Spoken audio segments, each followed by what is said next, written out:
Yes Win. Written by 嘟嘟雪球 Chapter 41. No amount of paper intelligence can compare to a field investigation. This is a belief that Chen Chen firmly believes in and will never waver. The significance of artificial intelligence lies in establishing a deep and intuitive understanding of the enemy, allowing the attacker to learn to think from the enemy's perspective as much as possible, thereby expanding the pool of possible strategies and supplementing crisis response plans. In his previous life, he had carried out many similar human intelligence investigations and had a lot of experience in camouflage, hiding, undercover, etc. However, it was highly likely that he would not be able to use these skills in this investigation of the Wanchi camp. All he had to do was to take a walk around Myanmar City, visit places where Wanchi drug dealers often appeared, listen to them talk, watch their actions, and if there was a chance, follow them to Wanchi village from a distance. And as he knew, Manka was a cargo transit hub where most of the contraband in the entire northern Shan state would be gathered, and then sent to their final destination, the Wanchi camp, via the routes of Monpao, Bandung, Kokong, and Muse. The goods were no exception. After simply consulting Peng Shuqing to learn about the situation, and then going around several trading companies in the city, Chen Chen had already locked onto the trading company that Wanchi used for his most recent shipment. He did not go directly to the trading company to inquire, but found a shady shop opposite the trading company called Puching and went in. He pulled the curtains and observed the situation of Puching Trading Company through the window on the second floor. The two women he called up looked at his actions in confusion and asked, "Boss, do you want to play or not? Do you want to play? Play your head." Chen Chen didn't dare to play, not because he had any moral obsession, but because he was afraid of getting sick. Shan State has the highest AIDS infection rate in Southeast Asia, and most of the women in those shady shops are addicted to drugs, with an alarmingly high rate of infection. Chen Chen had no intention of dying young, so there was no way he would get started. But on the other hand, if he did nothing, it would inevitably arouse the woman's suspicion, arouse the boss's suspicion, and then cause the news to spread uncontrollably. A client who doesn't play with women has come to the pheasant shop opposite Puching Commercial Bank. Once this news reaches the ears of Wanchi people, will they really treat it as if nothing happened? They are not stupid enough to do this. So, this is essentially a dilemma. But fortunately, Chen Chen had already thought of a countermeasure. "You two play, I'll watch you play," he replied without changing his expression. The two women showed surprise on their faces. But when Chen Chen took out real US dollars, the doubts in their eyes were immediately replaced by desire. So, in the next 2 hours, Chen Chen saw what he wanted to see. Moreover, it is very clear to see. In the next few days, Chen Chen and the other 3 people from the Dongfeng Corps continued to collect first-hand information about Wanchi using similar methods, and summarized, reviewed, and discussed it every night. Finally, after confirming that the information that could be obtained was close to the limit, Chen Chen officially announced that the manual intelligence investigation was over. At this time, the walls of the living room were covered with various notes containing intelligence information. The only pity was that there were no photos. Chen Chen stood in front of the wall, interpreting the sources and significance of each piece of intelligence while briefing the other 3 people. Based on the intelligence we have gathered, we can confirm 3 important pieces of information. First, every Wednesday is the delivery day of Wanchi Camp. This delivery date is fixed because it is closely related to Wanchi Camp's drug-making ability. At least in the short term, it is absolutely impossible to change it. Every time a shipment is made, they send 6 armed men and 5 to 10 villagers to escort it, and all 6 of the armed men are good fighters. It takes about 8 hours for a shipment to arrive in Munka, to be handed over, and then to be paid and withdrawn. According to indirect information, the whereabouts of their escort team are not completely fixed. Sometimes they return on the same day, and sometimes they stay in Munka for a day. This will have a significant impact on our action plan. Either we cut off the connection between the escort team and Wanchi and disperse and defeat them when they are weak, or we simply attack them when they are all gathered and capture them all in one fell swoop. Having said that, Chen Chen paused for a moment to take a breath, but did not wait for others to ask questions before continuing. The second important piece of information is that Wanchi is very rich. They recently purchased 2 Type 85 heavy machine guns from Puching Trading Company. According to information from Puching Trading Company, they also purchased 2 Type 77 heavy machine guns in 2 batches before that. That is to say, there are at least 4 heavy machine gun fire points in Wanchi camp now. The fire output capability is extremely terrifying. We can completely abandon the plan of frontal assault. The third piece of information is a summary of the information you 3 have collected.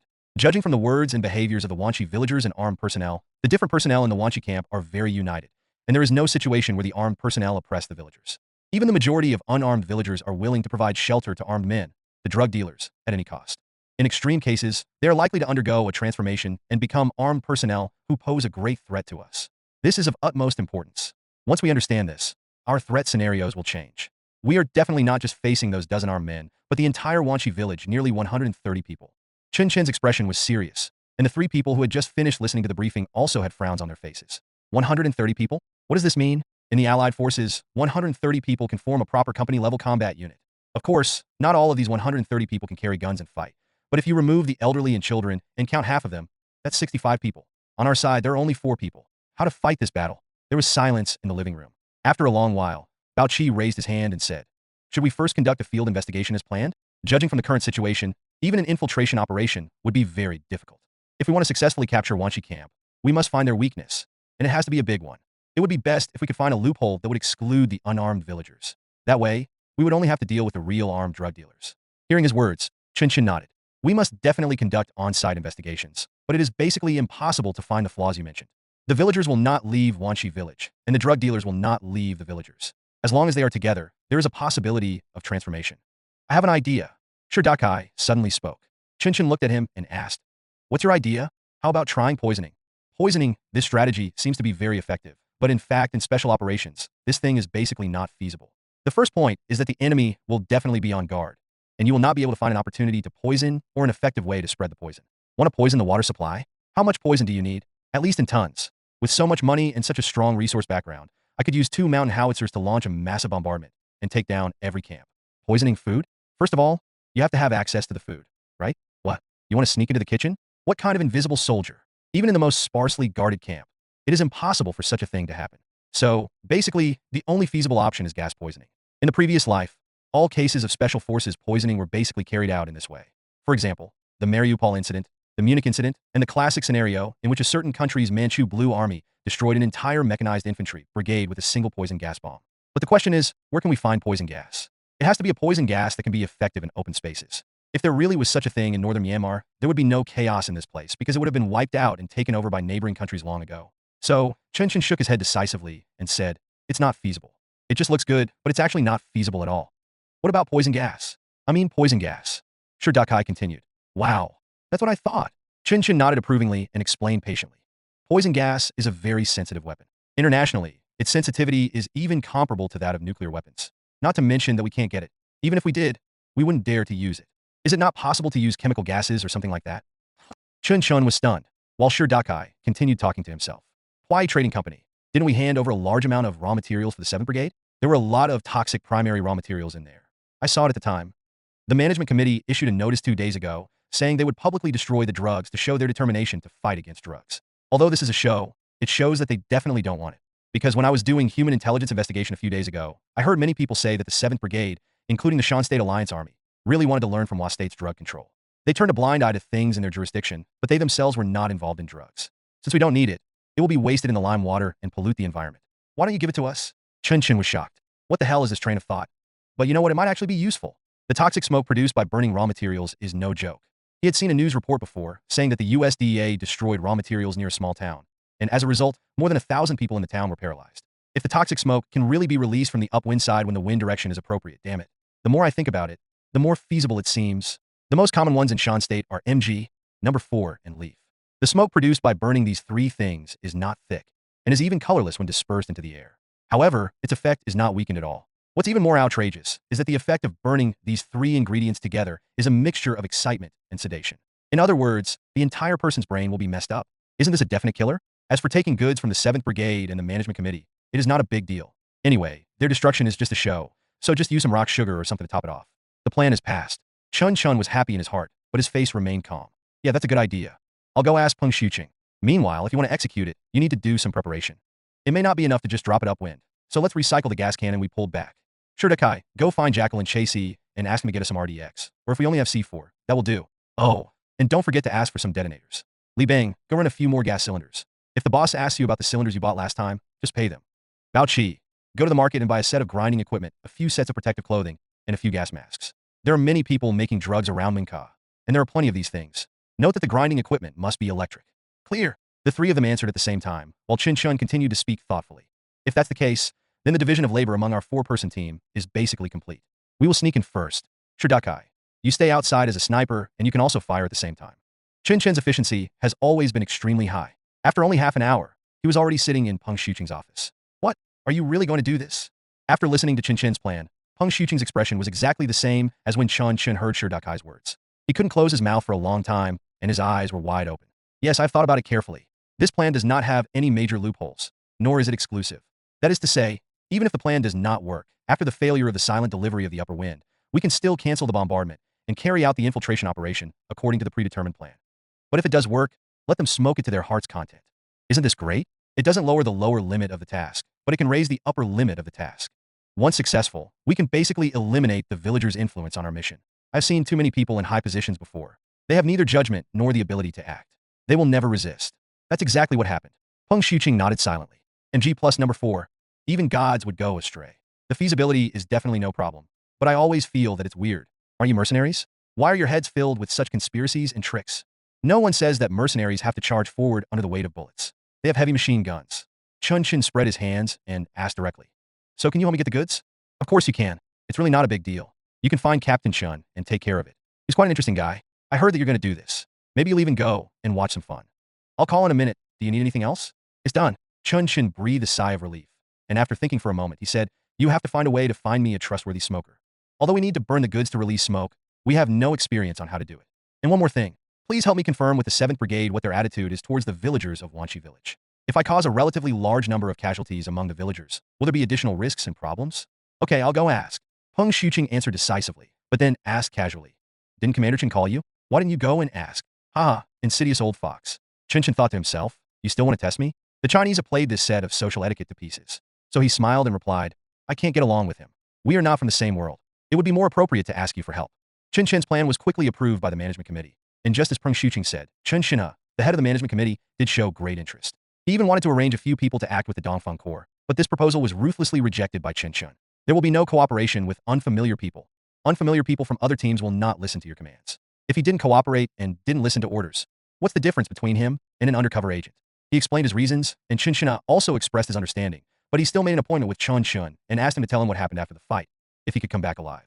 So, that night, 2 pickup trucks loaded with all kinds of toxic raw materials were delivered to the Dongfeng Corps' residence, and all the equipment and facilities purchased by others were also in place.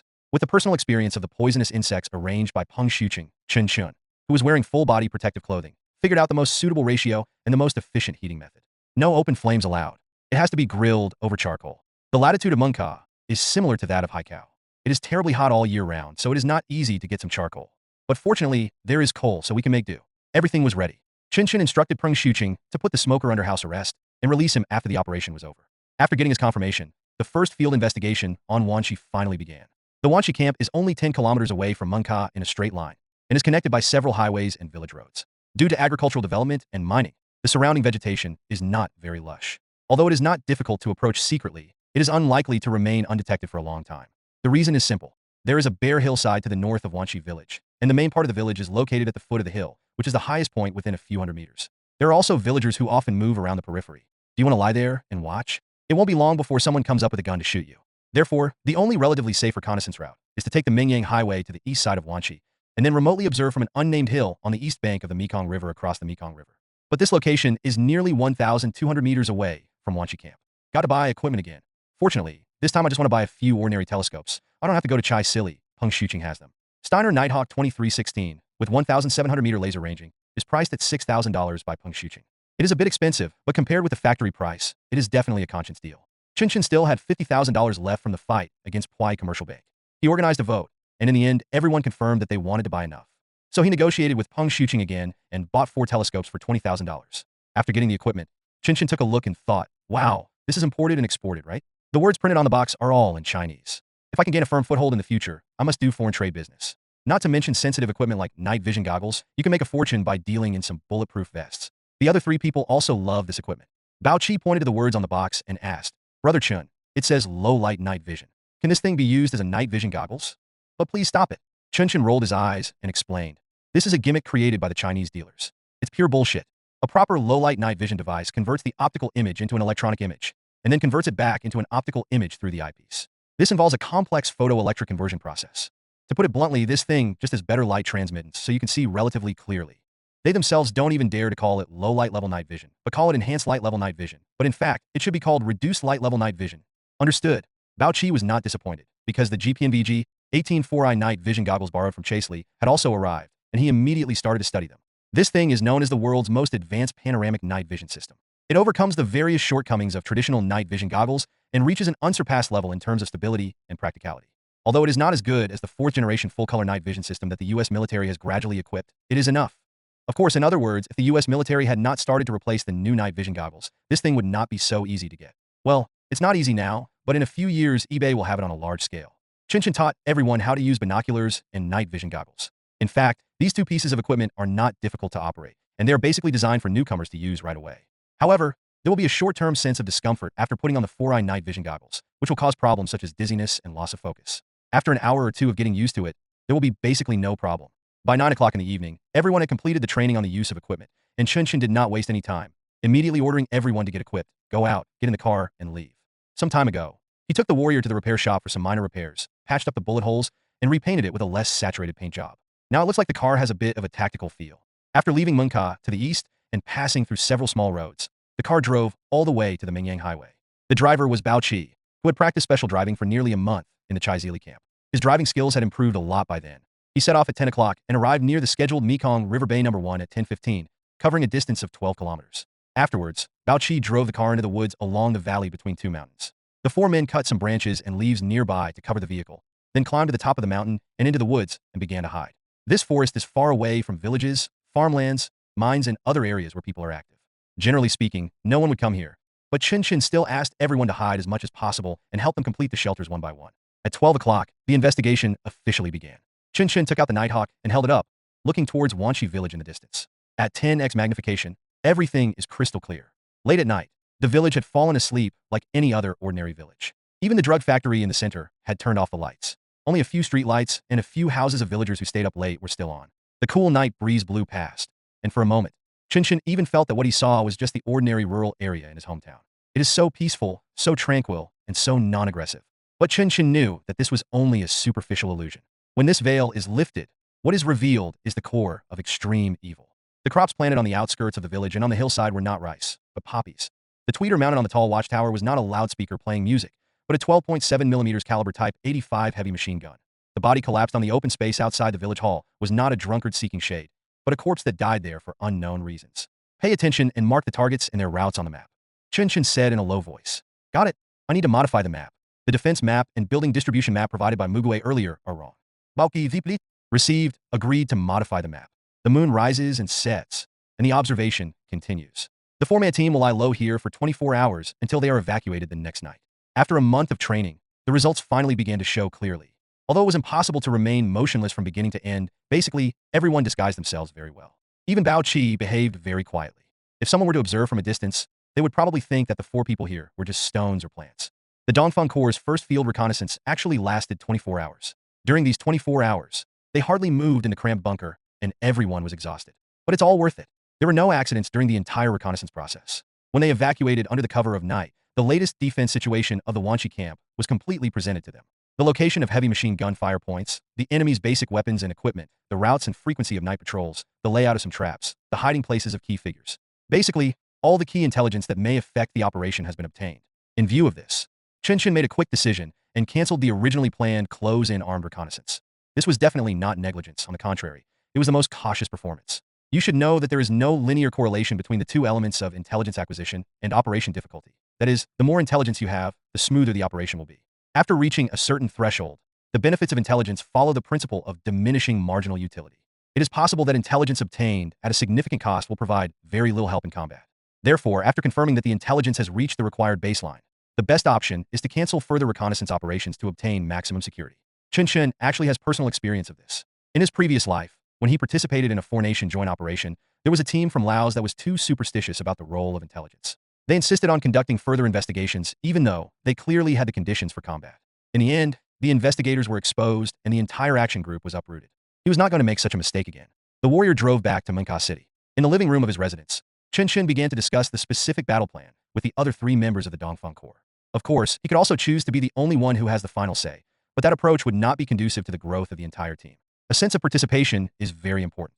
It doesn't matter if you say something wrong, you will correct it in time. But if you don't say anything, then there will be a big problem. That in summary, we did not find any special intelligence beyond our expectations during this investigation. The enemy's firepower was within the range of threats that we had anticipated in the early stages. The entire camp's defense and organization were also normal. The armed personnel did not demonstrate any superb or special military qualities. At the same time, there has been no key incident in the Wanshi camp that we can use. We already know the situation of the body. It was just a villager who stole the goods. So, based on this existing information, we can basically confirm one thing. That is, this attack will be a standard night infiltration operation as we expected. Then, our combat plan must be formulated according to the standards of night infiltration operations. Is there no doubt about this? The other three answered in unison. So Chen Chen went straight to the point and began to explain his first version of the battle plan. Okay, now let's get to the point. If you have any questions during the process, you can just ask them directly. First, based on the other party's defense, we must first determine the entry route for this infiltration. The discussion lasted for a full 6 hours, starting with entry. According to the position of each enemy and villager, the firing range of each firing point, and even the direction of each window, they planned a complete set of the most detailed entry, combat, and evacuation routes. Even Chen Chen was very satisfied with the final result. Because it was fully discussed by everyone, this battle plan naturally took everyone's characteristics into consideration. For example, if Bao Qi points out that he is not proficient in swordsmanship, then we can arrange a few temporary weapon exchanges, allowing him to use Chen Chen's CS/LS2 to deal with enemies that are a little far away in difficult scenes, and let Chen Chen deal with nearby enemies with a dagger. For example, Li Bang believes that he has 100% confidence that he can throw 3 grenades in succession within 3 seconds. In the final cleanup, the priority of the 2 most difficult buildings can be adjusted to focus on attacking the one where the thrown objects cannot directly cause damage. For another example, Shi Dakai believes that his marksmanship is not enough to support the cover at a distance of 400 meters, so he needs to extend the firing fuse of the gas tank cannon so that he has time to move forward to a distance of 300 meters for cover after igniting the fuse. In short, they have considered almost all situations and anticipated almost all risks. With the help of Shi Dakai's natural pessimism, this battle plan was so strict that it was foolproof. As for what happens in the end, it depends on the execution. Chen Chen believed that although the military quality and combat effectiveness of the Dongfeng Corps were still not high, in such an operation, it had definitely reached a level where it could be compensated by tactics and strategies. Coming up with a problem? It's hard. Finally, after Chen Chen, as the team leader, finished his summary, the 4-member team immediately began the final preparations. Filling gas tanks with explosives is a piece of cake. It's just replacing part of ANFO with RDX and mixed powder. Looking for a car or transportation? It's easy. The relationship is different now. Peng Xiqing personally found a car for Chen Chen. Experimental poisoning? Well, they did it once and it worked well. Everything was ready, so what they needed to wait for next was a strong wind. Chen Chen checked the weather forecast every day. And on October 25th, the news he had been waiting for finally came. Myanmar relayed the message from the Joint Typhoon Warning Center and issued a tropical cyclone formation alert. On the same day, the island nation's meteorological agency upgraded this tropical cyclone disturbance to a tropical depression. This means that a typhoon is coming. 2 days later, the tropical depression officially developed into a tropical storm. The island country's meteorological agency assigned the storm the international number 0921 and named it Galaxy, according to the naming rules. According to meteorological satellite measurements, Milky Way was generated in the northern waters of Vietnam and will move from west to east and from south to north, passing through the eastern waters of Laos and Thailand. Galaxy has brought significant impacts to the entire Indochina Peninsula. On the morning of the 27th, Myanmar's official meteorological center issued a strong wind warning, and Shan State was within the warning range. According to estimates, the local maximum wind force will reach level 6, and the maximum wind speed will reach 10 m/s. Chen Chen walked out of the room and stretched out his hand to feel the change in wind direction. The small tree in front of the door kept swaying. It was a continuous east wind. It definitely hasn't reached level 6, and even level 5 is unlikely. But it's enough. He walked back into the house and said to the people who were already ready, "The wind is coming. Get ready." At 10 p.m. on the 27th, the Dongfeng Corps officially set off. Everyone carried full body armor, night vision goggles, normal combat main and secondary weapons, sufficient throwing objects, and previously purchased daggers. In addition to the 416 Hong Kong dollars, Chen Chen also brought the CS/LS2. For vehicles, 3 Hilux pickups and 1 Warrior, all fully loaded. Each vehicle departs at an interval of 10 minutes to avoid forming a convoy and expand the target. After arriving at the number 1 river bend where reconnaissance was carried out in the early stage, the Warrior vehicle driven by Chen Chen led the way. All vehicles crossed the shallows of the Mekong River here and headed towards Wanshi Village along an east-west dry river valley. When they arrived 600 meters away from Wanshi Village, all vehicles were turned off and manual transportation of supplies began. The unloading point was on the reverse slope of a hillside, which just blocked the reconnaissance from the Wanshi camp on the west side. The entire unloading process went smoothly. By 1 o'clock, the 4-member team of the Dongfeng Corps had successfully transported 2 gas tank cannons, artillery shells, mixed powder, coal, and other equipment to the designated position on the top of the hillside. This time, the 4 of them were finally no longer out of breath like the first time they fought Wan Hino. After 1 month of training, my physical fitness has indeed improved significantly. Next, it is necessary to adjust the muzzle aiming and arrange the incineration device. Under the cover of the temporary bunker, Chen Chen spent an hour digging 4 large-field, light-proof smokeless stoves. Cold knowledge, light-proof smokeless stoves are not really smokeless, but they allow the smoke to flow along the ground to the greatest extent so that the smoke has enough space and time to be diluted after it is generated, avoiding forming an obvious target.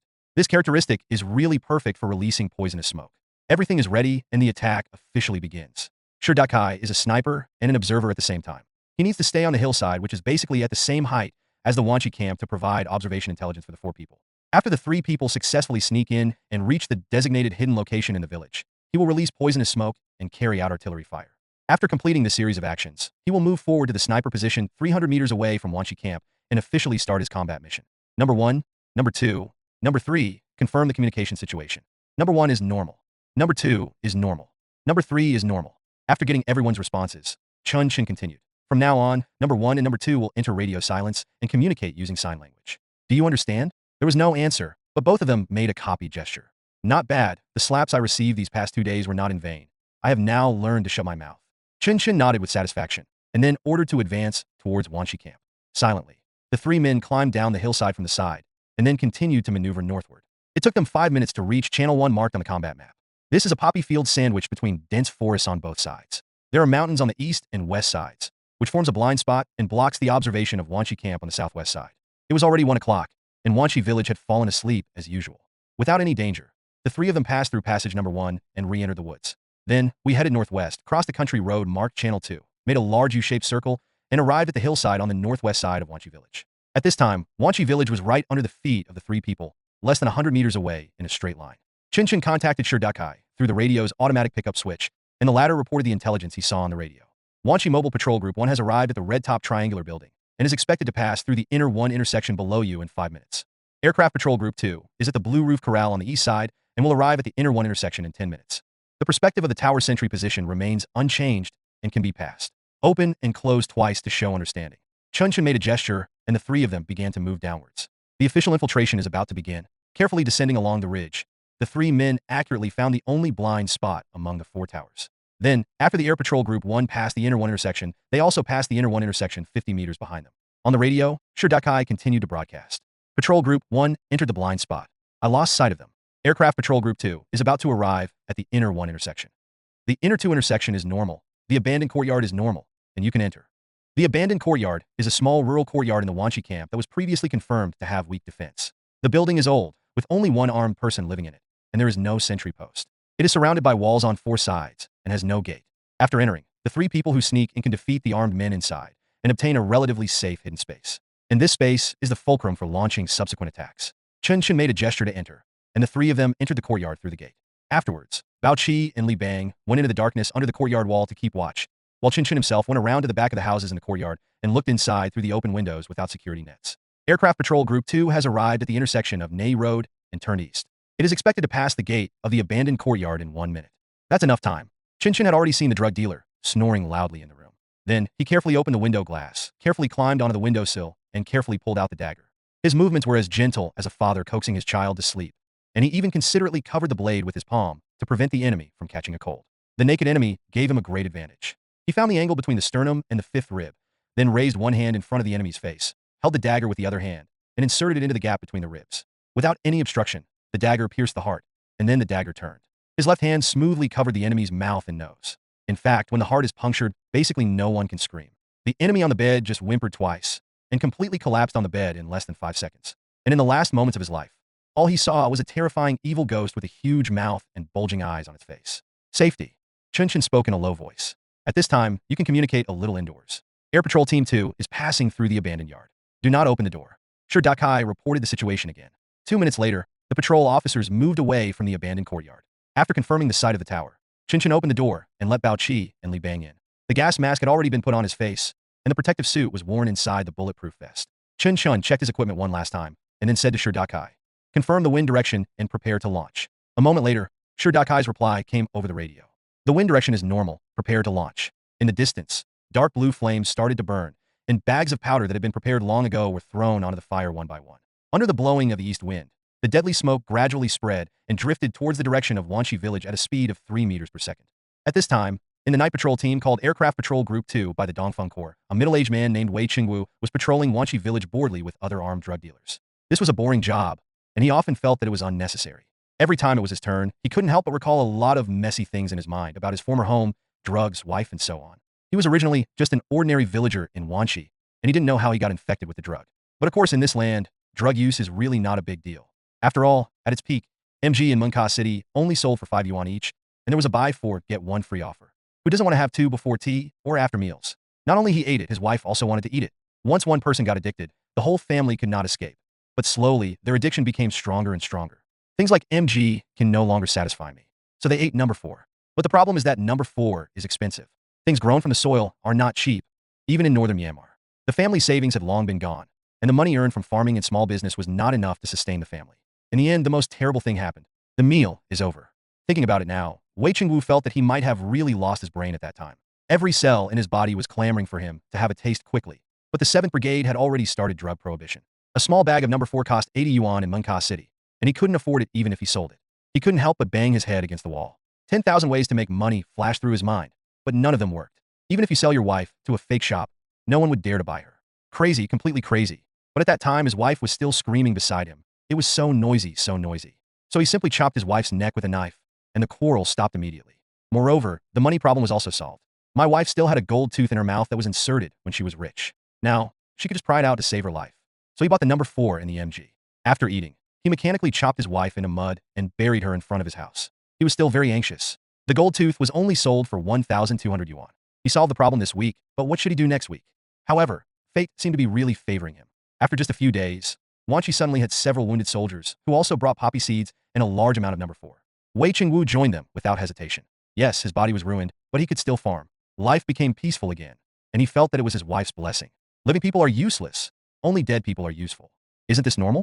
So, he decided that he could not let his wife down. I gave up MG and only took number 4. You also need to exercise and eat well. In just a few months, he regained his strength, was favored by those deserters, and joined the corps of the drug dealers. It only took a few months for him to go from carrying a hoe to carrying a gun, and from a farmer to a superior person. What's the big deal about losing a wife? Who can say it's not a blessing? He was happy with his life now. So happy that he literally never touched MG again. He would occasionally think of the taste of that thing, but he never ate it once. Maybe that thing will become a vague fragment in his absurd memory one day in the future. Wei Chengwu thought so while patrolling on the road with a gun on his shoulder. But at this moment, he suddenly felt that he missed that thing more and more. This feeling was stronger than ever before, as if the thing was right in front of his nose and the smell of its burning had already penetrated into his nose. Wei Chengwu sniffed repeatedly. The other members of Team 2 also showed some abnormalities. They walked faster and faster, but their steps became weaker and weaker. The captain walking in the front was originally holding a flashlight, but now he kept turning it on and off, as if there was so much fun hidden in that simple action. No one thought there was anything wrong with this, because they also began to immerse themselves in the flashing lights. At this moment, Wei Chengwu suddenly realized that he was addicted, but he didn't want to stop, and he couldn't stop at all. Number 4, it's working. Air Patrol Group 2 has started to show abnormalities. 2 of the enemies on the 4 towers have fallen, and the remaining 2 are showing signs of losing control of their bodies. The effect is stronger than we expected. Too much explosives were used. Should we continue the bombardment? Shi Dakai's voice came over the radio. Chen Chen thought for a moment and replied, cancel the bombardment. Number 3, move forward to the sniper position and pay attention to the tower. We will deal with the 2 patrol teams and the sentry first. Receive. Wanchi village fell silent again. A few minutes later, after receiving the news that Shi Dakai had arrived, Chen Chen made a gesture, indicating that the 3 of them should enter the alley where the inner 2 intersection was located in a single column. Air Patrol Group 2, slow down. I can see you. We expect to engage the enemy in 30 seconds. In fact, even without Shi Dakai's report, Chen Chen and the other 2 had already seen the enemies ahead and the flashing lights. The location is safe. Air Patrol Group 2 is close to the haystack and can be eliminated. At this time, the 4 enemies who were walking crookedly were less than 30 meters away from the 3 people from the Dongfeng Corps. Chen Chen and Li Bang each drew their daggers and handed the CS/LS2 to Bao Qi. 2 people from Air Patrol 1 are paralyzed. They are at the northeast corner of the treehouse. All sentry posts are safe. You can start. 10 meters. The enemy steps in front were becoming increasingly weak. Chen Chen clenched his fists and rushed forward with Li Bang. They were moving very fast, but their footsteps were very quiet. They were even so small that the enemy, who was already overwhelmed, didn't notice them at all. Chen Chen covered the mouth and nose of an enemy from behind. Li Bang covered the other one, and then the 2 of them fell gently to the side, making room for Bao Qi to shoot. The dagger penetrated the enemy's neck, the broad blade severing both the throat and the aorta. At the same time, the unique click sound of the silent submachine gun and subsonic bullets was heard, and several bullets penetrated the back of the heads of the remaining 2 enemies. Of course, the sound of CS/LS2 is not as quiet as that of extreme guns such as VSS and Delisle, but it is never harsh even in a quiet night. From a distance, it sounded like someone had stepped on a branch and broken it, or had accidentally knocked over a shovel standing against the wall. The 2 enemies fell down without any chance to resist. At a distance of 10 meters, even a monkey can be shot in the head. If Bao Qi makes a mistake again, he will have to go back to the old school and start over. Chen Chen supported the fallen enemy, but Li Bang didn't have time to support the other person who fell forward. However, there was a haystack in front of him. The sound of the body falling was very small. Chen Chen sheathed his knife, and without any orders, everyone began to move the body and hide it behind the haystack. All the best. But at this moment, Shi Dakai's voice was heard again on the radio. The lights were on in the 2 houses on the east side, but no one came out. Secretary number 1 has moved. He is out of control. We need to deal with him quickly. The number 1 secret post is located on the east side of Wanchi village, at the intersection of the village entrance leading to Munka Township Road, under 2 pomelo trees, nearly 600 meters away from the current location of Chen Chen and his 3 companions. According to the Dongfeng Corps' entry plan, this secret post should have been dealt with after the 2 mobile patrol teams were eliminated. because it was too far away and the focus of surveillance was on that road, it had basically no effect on the infiltration of Chen Chen and the other two. And now, due to the influence of the poisonous smoke, this sentry post has shown unusual movements ahead of schedule. Although this situation was included in Chen Chen's contingency plan, it was also very tricky. If he is allowed to run around, the drug addict may do all kinds of unpredictable things and even arouse the whole village. At that time, the infiltration operation of the trio will have to enter the second stage ahead of schedule, and the risk will increase accordingly. Chen Chen had to go and get rid of him, but the problem was that the distance was too far. To reach the killing range, Chen Chen must pass through two intersections that Shi Dakai cannot observe, pass through the security area of a number 2 secret post, and also consider the reconnaissance line of sight from the high-altitude tower. Time and speed become the key at this moment. Without any time to hesitate, Chen Chen quickly gestured to the other two to explain his combat intentions, and then moved forward along the internal path that ran through Wanchi village. Every time he passed an intersection, he would leave one person to guard and provide support, while he himself would never stop, betting that the enemy on the tower had been completely disabled. And that is exactly the case. Half an hour had passed since the poisonous smoke spread, and any enemies outside would have been intoxicated by it by now. Under the influence of two completely different contraband drugs, they either collapsed to the ground and lost consciousness, or fell into a complex state of excitement and confusion, completely losing control of their bodies and actions. Therefore, Chen Chen's rapid advance became unusually smooth, and even when he reached the number 2 secret post and was about to change his plan to get rid of the enemy first, Chen Chen hardly stopped. The man had already fallen to the ground, and his pants had been taken off to who knows where. It seemed that when he inhaled the poisonous smoke just now, he was aroused by the special effects of the ecstasy pills and wanted to have a good time. But as the amount he inhaled increased, and as the content of number 4 in the poisonous smoke increased, he fell into a coma due to excessive breathing. I was really overwhelmed. Chen Chen quickly cut his neck with a knife without any resistance. Then he quickened his pace, sprinted through the security area of the northeast tower, and saw the number 1 sentry who had lost control. At this time, less than 3 minutes had passed since Shi Dakai reported that the number 1 secret sentry was out of control. Number 4, the target of number 1 secret sentry should be the patrol team in the northeast treehouse. There are only 2 villagers in the treehouse, and the lights are off. I suggest we deal with them together. The surroundings are safe. The sentry on the northeast tower is already confused. Shi Dakai's talent was once again revealed. Before the action, he memorized the personnel distribution of the entire Wanchi camp, and even remembered how many people were in each building. Such an operation is not necessary, but under the current emergency situation, it provides Chen Chen with new possibilities. Clear. Chen Chen answered in a low voice, and then followed Shi Dakai's instructions to find the best shooting position. At the moment when sentry number 1 arrived at the treehouse, bent down and muttered to check the situation of the 2 patrolmen on the ground, a subsonic bullet accurately penetrated the back of his head. His spinal nerves were severed instantly, and he fell straight down with almost no sound. The 2 people on the ground did not react at all until Chen Chen fired 2 bullets, piercing their throats from the side. They were still collapsed on the ground, mumbling and groaning unconsciously, and no one knew what they were saying. But Chen Chen did not dare to be negligent. He did something very ridiculous, but necessary. Learn to speak like a human. During the night raid, the sudden cessation of the continuous sound was an extremely dangerous signal. The spread of the poisonous smoke in the room had not yet been confirmed, and Chen Chen did not dare to gamble that all the people inside had fallen. So he had to continue the vague sounds of the 3 enemies who had died suddenly while dragging their bodies to the corral on the east side of the treehouse. At this time, Chen Chen had been away from the trio for 6 minutes. Except for the target on the tower, all the enemies outside the buildings of the entire Wanchi camp were eliminated. Everything happened in silence, and no one was awakened. The lights in the 2 houses that were lit went out again. Maybe they just got up to go to the bathroom. Number 1, go to the west tower. Number 2, southwest. I'll go up to the northeast tower while I work on the southeast tower. Chen Chen gave a brief order, and 2 click sounds came from the headset, indicating that Li Bang and Bao Qi had received the order. Next, they will launch an attack on all 4 towers at the same time. The command was handed over to Shi Dakai. As the only team member who could clearly see the overall situation, he had to assume temporary coordination responsibility. Attention, number 1 has arrived at the tower. Number 2 has arrived. Number 4 has arrived and is ready to attack. Number 4, watch your step, the tower stairs are broken. Number 1, stop moving forward, the enemy is moving on the tower. Keep going. Number 1 has reached the attack position. Number 2, number 4 arrived. Wait here, the enemies in the southeast tower are hidden by cover. He's moving. He's trying to stand up. Prepare to attack. 321, go. At Shi Dakai's command, the 3 people who had been waiting outside the tower immediately rushed up. The enemies in the 2 towers on the west and southwest were all lying on the ground and incapacitated, so it was effortless for Li Bang and Bao Qi to deal with them. However, the enemy on the northeast tower was still standing firmly, but he probably had no idea what he was doing. When Chen Chen saw him, he was facing the stairs, but he didn't raise his head at all. He just stared at the piece of compressed dry food in his hand, breaking it into pieces bit by bit, and then crushing it into powder with his fingers. He did not put up any effective resistance until Chen Chen knocked him to the ground and thrust the dagger into his throat.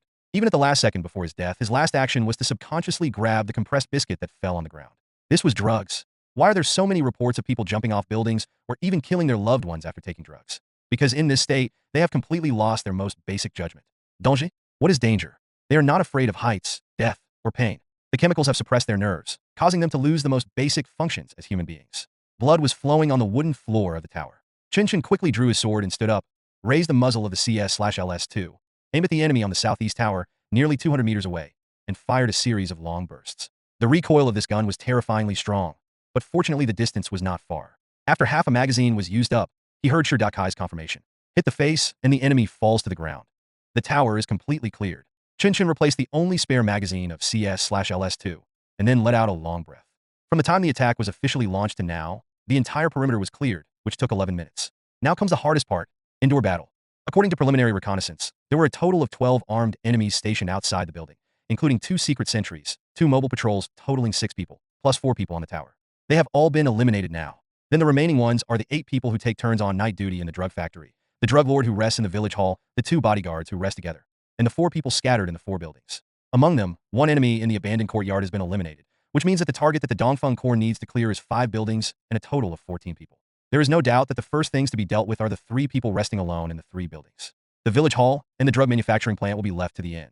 Based on this principle, the 3-person group acted separately and under the command of Shurdakai, stood on standby outside 3 buildings. All the doors were locked. Although the windows were open, it happened that only these 3 houses were equipped with anti-theft nets. In this case, there was no way to open the lock silently. There were only 2 ways to enter. Either break the door or knock on it. Chen Chen's choice was to knock on the door. This may seem absurd and nonsensical, but it is the safest and most reasonable method, because all patrols and perimeter guards have been dealt with. What does this mean? This means that when there is a knock on the door and the guard who exists does not raise the alarm, normal people will get up and open the door. Of course, if you really encounter someone who refuses to open the door, it is not too late to kick it open. Anyway, after killing these 3 enemies, the remaining ones will not be a problem. At worst, I could just kill them with full firepower and then run away before the other villagers could react. Isn't this the original purpose of releasing poisonous smoke? Isn't it that the purpose of making such trouble is to slow down the villagers' resistance after waking them up? Therefore, Chen Chen did it very calmly. He knocked on the door intermittently like an idler who was chatting and drinking with old friends in the middle of the night. The actions of others were exactly the same. After he knocked for 2 full minutes, the door finally opened. The person who opened the door was a shirtless man with a dazed look in his eyes and a nervous twitching of the corners of his mouth. It was obvious that he was also drunk. Without any nonsense, Chen Chen stabbed him in the neck with a knife, then turned and left. The man covered his wound in astonishment, but blood still gushed out uncontrollably. Number 1, number 2, number 4, all targets have been killed. Gather at the factory. I'm going to drive to the evacuation point, and we'll arrive in 10 minutes. Shurdakai's voice was transmitted to the 3 people's headphones through the radio. 2 minutes later, the 3 people arrived at the outskirts of the factory. This is the second safest building in the entire Wanchi camp. A steel rolling door separates it from the outside world, making it impossible to detect the internal situation with the naked eye, and it is impossible for a thermal imaging camera to display the enemy's position through the wall. In fact, just a piece of glass can block the heat signal. But Chen Chen brought a wall-penetrating detector.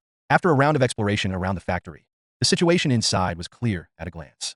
Among the 8 enemies, 4 were sleeping on beds half a meter above the ground. 2 were sitting on the side of the steel gate, and 2 were standing guard at both ends of the factory. In general, their positions were very concentrated, and there were no outer firepower points, which was a very unprofessional performance. However, the strongest of these armed personnel are only veterans who retired from the Myanmar Army's Munku camp. They have never fought against a serious enemy, so how professional can they be? Of course, even so, it is not an easy task to eliminate them silently, because the knock-on-the-door strategy is no longer viable. This is the core area. Anytime anyone unexpectedly arrives here, it will alert the drug dealers. Fortunately, the Dongfeng Corps took this into consideration when formulating the combat plan, and they took away the walkie-talkies of all people outside the building. According to the intelligence from the previous reconnaissance, the mobile patrol team and the tower would report the situation to the night watchman in the factory by radio about every hour. It was more of a way to ensure that everyone was not lazy and sleeping in than a report.so. Chen Chen tricked the factory door into opening by just using a fake intercom signal. He occupied the channel. The communication was interrupted, and the 2 night watchmen on the side of the gate walked out of the door cursing, and the moment he walked out, 2 knives stabbed into their throats. Then it was a sweeping sweep. Chen Chen threw away his knife, and CS/LS2 spewed out flames, first knocking down the enemy's standing guard nearby, then quickly rushed forward through the factory, knocking down the last person before he could react. At the same time, Li Bang and Bao Qi had arrived at the beds of the last 4 people and killed 2 of them one by one with their swords. One of the last 2 was awakened, and Li Bang decisively rushed over and covered his mouth and nose with all his strength. After stabbing the last man's throat with his knife, Bao Qi rushed to support Li Bang and locked the enemy's struggling hands. It has to be said that although the other 3 members of the Dongfeng Corps had received some training in fighting in close combat, they were ultimately insufficient in experience. By the time Chen Chen arrived, they had managed to control the enemy, but were still unable to kill them. Chen Chen seized the opportunity and smashed the enemy's temple with the butt of his gun, which completely deprived him of the ability to resist. Then Bao Qi, who had been taught by Chen Chen countless times, finally seized the opportunity to complete the naked choke and cooperated with Li Bang's continuous strikes. After half a minute, the enemy finally stopped moving. Next time you encounter this kind of situation, just swing your gun back and knock him down. Is the Type 81 rifle but a joke to you? Chen Chen said in a low voice with some dissatisfaction, and the other two silently made an okay gesture. They had not said a word since the infiltration attack. Although a bit rigid, it is indeed obedient enough. Only one last building remains. And there is the drug lord's fortress. According to Chen Chen's plan, he originally intended to go directly to the tower, use a heavy machine gun to open the door, then force his way in, kill people, and immediately run away to the evacuation point. However, Shi Dakai's words made him change his plan. Number 3 has reached the extraction point. I can see the fortress. The door of the fortress is open, and someone is coming out. Damn, he's secretly taking drugs. Number 4, hurry up. You have 1 minute. Luck. In a battle, luck is sometimes an indispensable part. In order to capture this fortress, Chen Chen made multiple contingency plans and imagined various possible situations. But all these complete plans were no match for the enemy's stupid mistake. They actually opened the gate of the fortress, leaving this originally indestructible fortress defenseless. In 30 seconds, the 3 men rushed to the main gate of the fortress. Then, the submachine gun showed its power and knocked down the sniffling bodyguard at the fastest speed. Then, within another 30 seconds, Chen Chen and the other two searched all the rooms. They first killed another bodyguard, and then found the last drug lord in a luxurious room. Next to him, there were 3 naked women sleeping. Chen Chen, wearing a gas mask, could not smell the odor in the room, but looking at the tin foil and blow kettle on the bedside, he knew without a doubt what had happened here in the first half of the night. With a burst of shots, the bullet passed through the poisonous head's forehead and lifted up a small piece of skull. The piece of skull flew up and landed on the woman's face again, but she just wiped her face in her sleep and showed no intention of waking up. The 3 people left the room and closed the door carefully. It's over. Number 3, prepare to retreat. Chen Chen said in a low voice. Don't we have to burn the poppy fields? No need. Everyone is quiet now. There is no need to use such an extreme solution. Notify Peng Shuqing and have the 7th Brigade come to take over within an hour. We'll be waiting for them near Bantang village. 2 minutes later, the 3 of them got on the warrior car which had already started and drove away along the rural road towards Bantang village and Munka. And behind them, the Wanshi camp was still asleep. The village was so quiet, so peaceful, no different from many previous nights. It was as if no one had ever been here. But the east wind is blown quietly, and the sins here have been swept away. Are you kidding me? It's over already? It's not even 2 o'clock yet, and I didn't even hear any gunfire. How did it end? Aren't they going to fire more cannons? Where are the cannons? Chen Chen's roar came from the receiver. Peng Shuqing held the phone farther away with his teeth bared.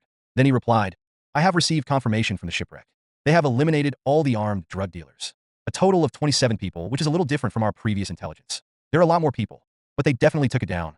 My people just arrived at Bantang. They were holding a bunch of walkie-talkies, which should all be the stuff of the drug dealers. Captain Chun, you know this thing. If you don't kill them, where can you get their walkie-talkies? My people have gone to Wanshi village to check it out. They just set out 5 minutes ago and haven't arrived yet, but I think there should be no problem. No problem? How can it be no problem? Chen Chen's tone was full of disbelief. He had thought that even with the so-called poison gas, this battle should be difficult to determine. After all, the effect of poison gas cannot be so perfect. It may make people lose their ability to resist for a period of time, but after 2 hours or 1 hour, when they have recovered, those people can at least stand up, right? If they can stand up, they can pick up the gun, and if they can pick up the gun, they can shoot. But what about now? Where are the gunshots? Forget the gunshots. It was Christmas Eve. Nothing happened, okay? Did they really go? Or were they just lying to get money? No, that's impossible. Maybe their poison gas was more effective than I thought. They released poisonous smoke? Was the poisonous smoke effective? Chen Chen had continued to ask. It works. I asked the shipwreck about this as well. He told me that it's especially effective against enemies who are asleep, but a little unstable when awake. Some people fainted right after inhaling it, while others just became a little confused. The effect is even worse in a closed room. But no matter what, the toxic smoke still provides them with great convenience. According to him, they basically didn't encounter any resistance, and the villagers who slept with their windows open couldn't even wake up, so they were beaten like this. How long did they fight? It took about 2 hours from the start of the smoke screen to the end, but it is said that the actual attack lasted less than 20 minutes. Chen Chen was silent. I see. After 20 minutes of fighting, there is indeed no need to worry about the attenuation of the poisonous smoke effect. However, 27 people were killed in 20 minutes. What kind of monster is this? At this moment, another phone in Peng Shuqing's office rang. Confirmed, huh? All dead? Okay, you should withdraw now and don't go in. Wait for the 7th Brigade to come and take over. No need to burn it. Let Brigade Commander Chen decide how to deal with it. Where are the villagers? Are they awake? Okay, that's good. So, you guys can withdraw first. The 7th Brigade will set off immediately and will be here in about 15 minutes. You go and accompany the sinking ship and see what their next plan is. Idiot, it's not about staring at them. It's about serving them well. Are you fucking retarded? Go quickly. After hanging up the phone, Peng Shuqing breathed a sigh of relief. Then he said to Chen Chen, Captain, we can set off now. We have confirmed that all those who carry guns are dead. Okay, I'll get someone there right away. The phone call was hung up, and 2 minutes later, a group of personal soldiers belonging to Chen Chen, who were always ready to go, broke camp and set off. They drove at lightning speed on the country road to Bantang and Wanshi, led by Chen Chen. The accelerator was welded and the car's speed soared. Now he just wanted to see with his own eyes what the situation was there. At the same time, in Wanshi village, Wei Qingwu woke up in a daze. He felt a headache and subconsciously reached out to wipe it. There was a sticky liquid on it. He realized that he had been shot. The bullet entered through his cheekbone and exited through his jaw. But extremely fortunately, the bullet did not damage his brainstem, nor did it sever the arteries in his cervical vertebrae or tongue. So, this bullet only made him fall into a coma, but did not kill him. May my wife bless you. This thought flashed through Wei Qingwu's mind again. He staggered to his feet, his mind blank. How could someone in Wanshi village shoot himself? Someone came to rob the goods? But the surroundings were as quiet as usual, and it was obvious that nothing serious had happened. What on earth was going on? Wei Qingwu felt annoyed. The effect of the drug had not worn off yet, and he had not completely gotten over it. The wound on his head began to itch a little, and the broken jawbone made him even more unhappy. He even wanted to break his jaw off. But the remaining rationality finally stopped him from taking any action, and he just opened his mouth mechanically and made a he sound. Just when he finally stood firm and wanted to go back to the factory to report to someone, he suddenly felt as if he had kicked something. It's a corpse. The body's a patrol team too. Everyone died, except himself. A cold wind blew, and Wei Qingwu couldn't help but shiver. He wanted to shout, but he couldn't open his mouth no matter what. The muscles in his throat seemed to have lost control, and he couldn't make any sound at all. So he simply picked up the gun from the ground and pulled the trigger hard towards the sky. A sharp gunshot rang out instantly, but no one responded. The tower is silent. He ran to the nearest tower. The blood still dripping said it all. Then he ran to the factory building, which was the place with the strictest guard and the largest number of people. But when he saw the open shutter door, he knew that the people inside were finished. And that is exactly the case. The corpses lying all over the place shattered his fantasy. His only hope was the boss's residence. That's like a bunker. If there are enemies, it's impossible to get in, right? But the door of the bunker was open, and the boss was dead in bed. His brains and blood were all over the bed, but the woman on the bed was still sleeping soundly without any consciousness. Wei Qingwu wanted to shoot them, but there were no bullets left in his gun. He had no choice but to stumble out the door again. And at this time, someone finally responded to him. It was a villager who walked unsteadily. He had just heard the gunshots and walked out of the house. What's going on? Why are you shooting? What happened? The man asked in a slurred voice. You don't know? You didn't hear? Wei Qingwu asked back more vaguely. What did you hear? What are you doing so late at night? Wei Qingwu collapsed. As confused villagers walked out of the room one after another, Wei Qingwu finally discovered the truth of the matter. Those who held guns were all killed. Those who didn't hold a gun were all alive. And no one knows how those people died. No one even noticed. Just a normal sleep. Dozens of people died just like that. Ghosts of ghosts, Wei Qingwu murmured. The next second, his throat suddenly seemed to regain control. A sharp roar came out of his mouth. Ghosts are coming. Ghosts are eating people. Ghosts are eating people. It was our negligence. We missed one shot. In Wanshi village, Chen Chen spoke to Chen Chen who was standing beside him. At this time, the entire Wanshi village had been taken over by Chen Chen personal soldiers. His men occupied all heavy machine gun firing points and confiscated all weapons. The enemy, who was shot in the head but luckily survived, caused some trouble to the reception work. He woke up many villagers and caused some confusion, but fortunately, it did not affect the overall situation. It's okay.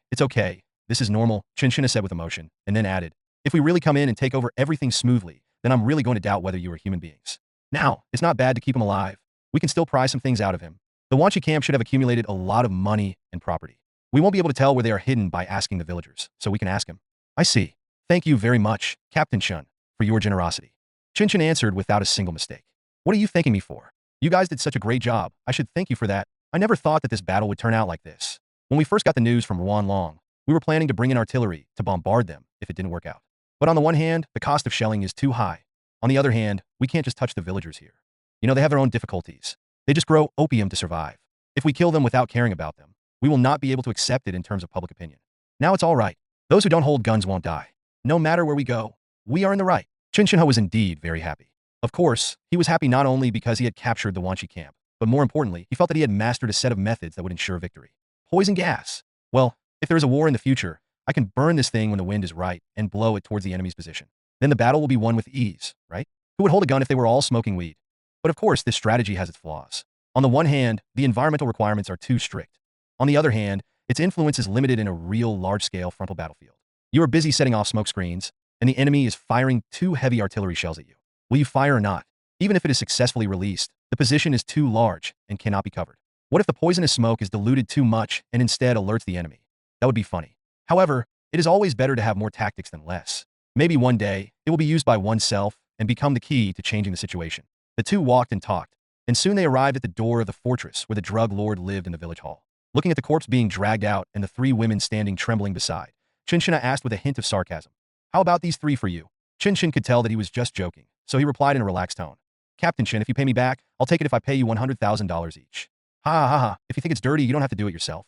I heard that when you were spying on Puching Commercial Bank, didn't you go to the pheasant shop and find 2 women to watch them play? Now, aren't 3 better than 2?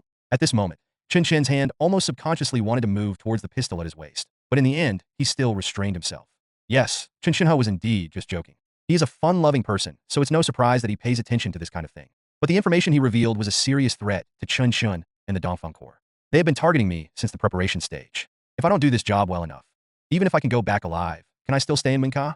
Sure enough, there is no such thing as human feelings in this land, especially in dealings with those who actually hold power in this land.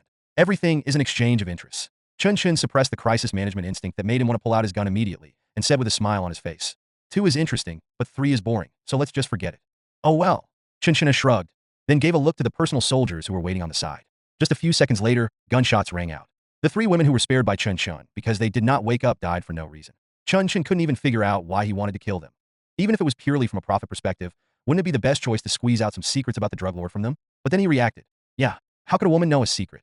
Here, women are the least valuable things, so he simply pretended not to see it and said, if things here have been dealt with, then we will go back first. It's almost dawn. We are too tired these days. We need to go back and have a good rest. No, you guys have to share the spoils too. Since we're here, why don't you just divide it up before leaving? Chen Shenha immediately stopped him. Judging from his expression and actions, this statement really came from the heart. However, Chen Chen did not accept it immediately. We work on commission, and we've already discussed it with Muge. Those are 2 different things. Commission is commission, and spoils are spoils. The management committee has its own rules. In the final analysis, you are not helping Muge, you are helping the management committee.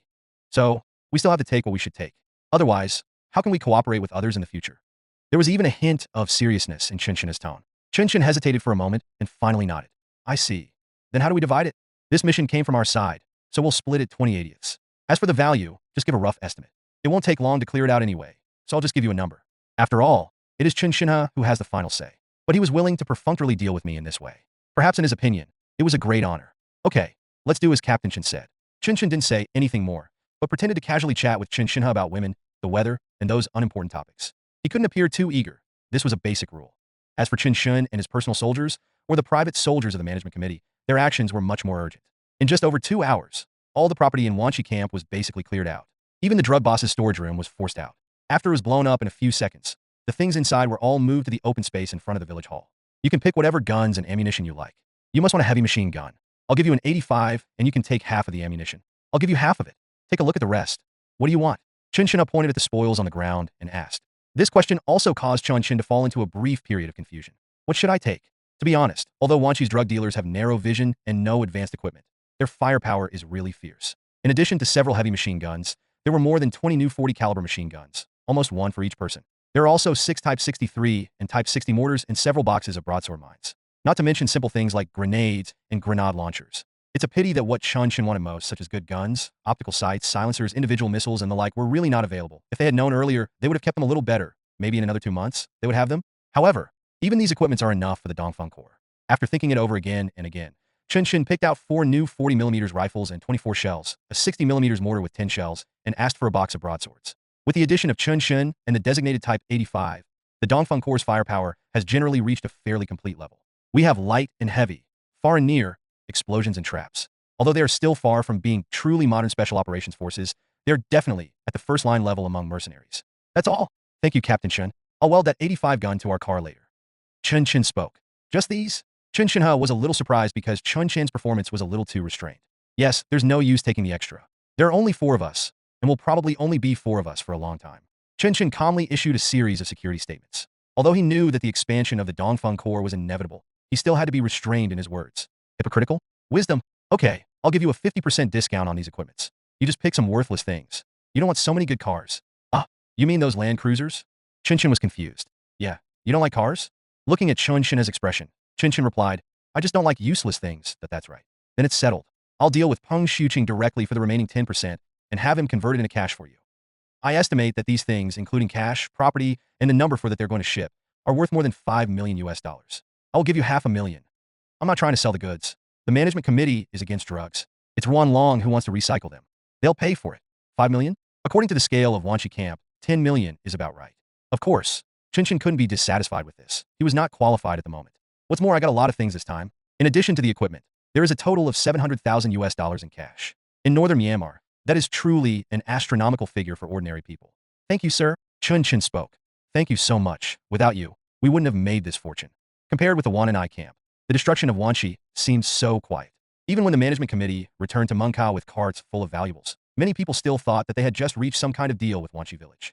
But soon, a terrible legend began to spread. The first to receive the news was Puching Trading Company. After discovering that Wanshi's team did not come to trade on time, they realized that something was wrong. But as an old business in Mungka City, the boss was not rash enough to go directly to Wanshi to check, but kept his composure and waited quietly. On Wednesday afternoon, he did receive the first visitor from Wanshi. However, he was not here to ship goods. He just wanted to find the monks of Menglang Zen Temple through Puching Company and ask them to arrange an exorcism. The gunmen in the village are all dead, and we don't know how they died. When I woke up, the people from the 7th Brigade were already moving things. I heard that everyone was dead at around 3 a.m. I went to bed at 12 a.m. and even got up to flush at almost 2 a.m. At that time, nothing happened in the village. Now everyone says that the 7th Brigade hired someone to invite the Shura ghosts to bite those drug dealers to death. Boss, we won't dare to grow opium in our village anymore. Pipa Vidi. Hearing his narration, Puching's boss couldn't help but frown. There was nothing unusual when we woke up at 2 o'clock, but everyone was dead at 3 o'clock. Once she had more than 20 good fighters, and they were equipped with heavy machine guns and small cannons. If they were attacked, they shouldn't have resisted at all, right? It was like seeing a ghost. Weren't there any gunshots in the village? The boss continued to ask. No, there was a shooting at 3 o'clock. It was a gunman who was not dead yet. At that time, everyone was woken up.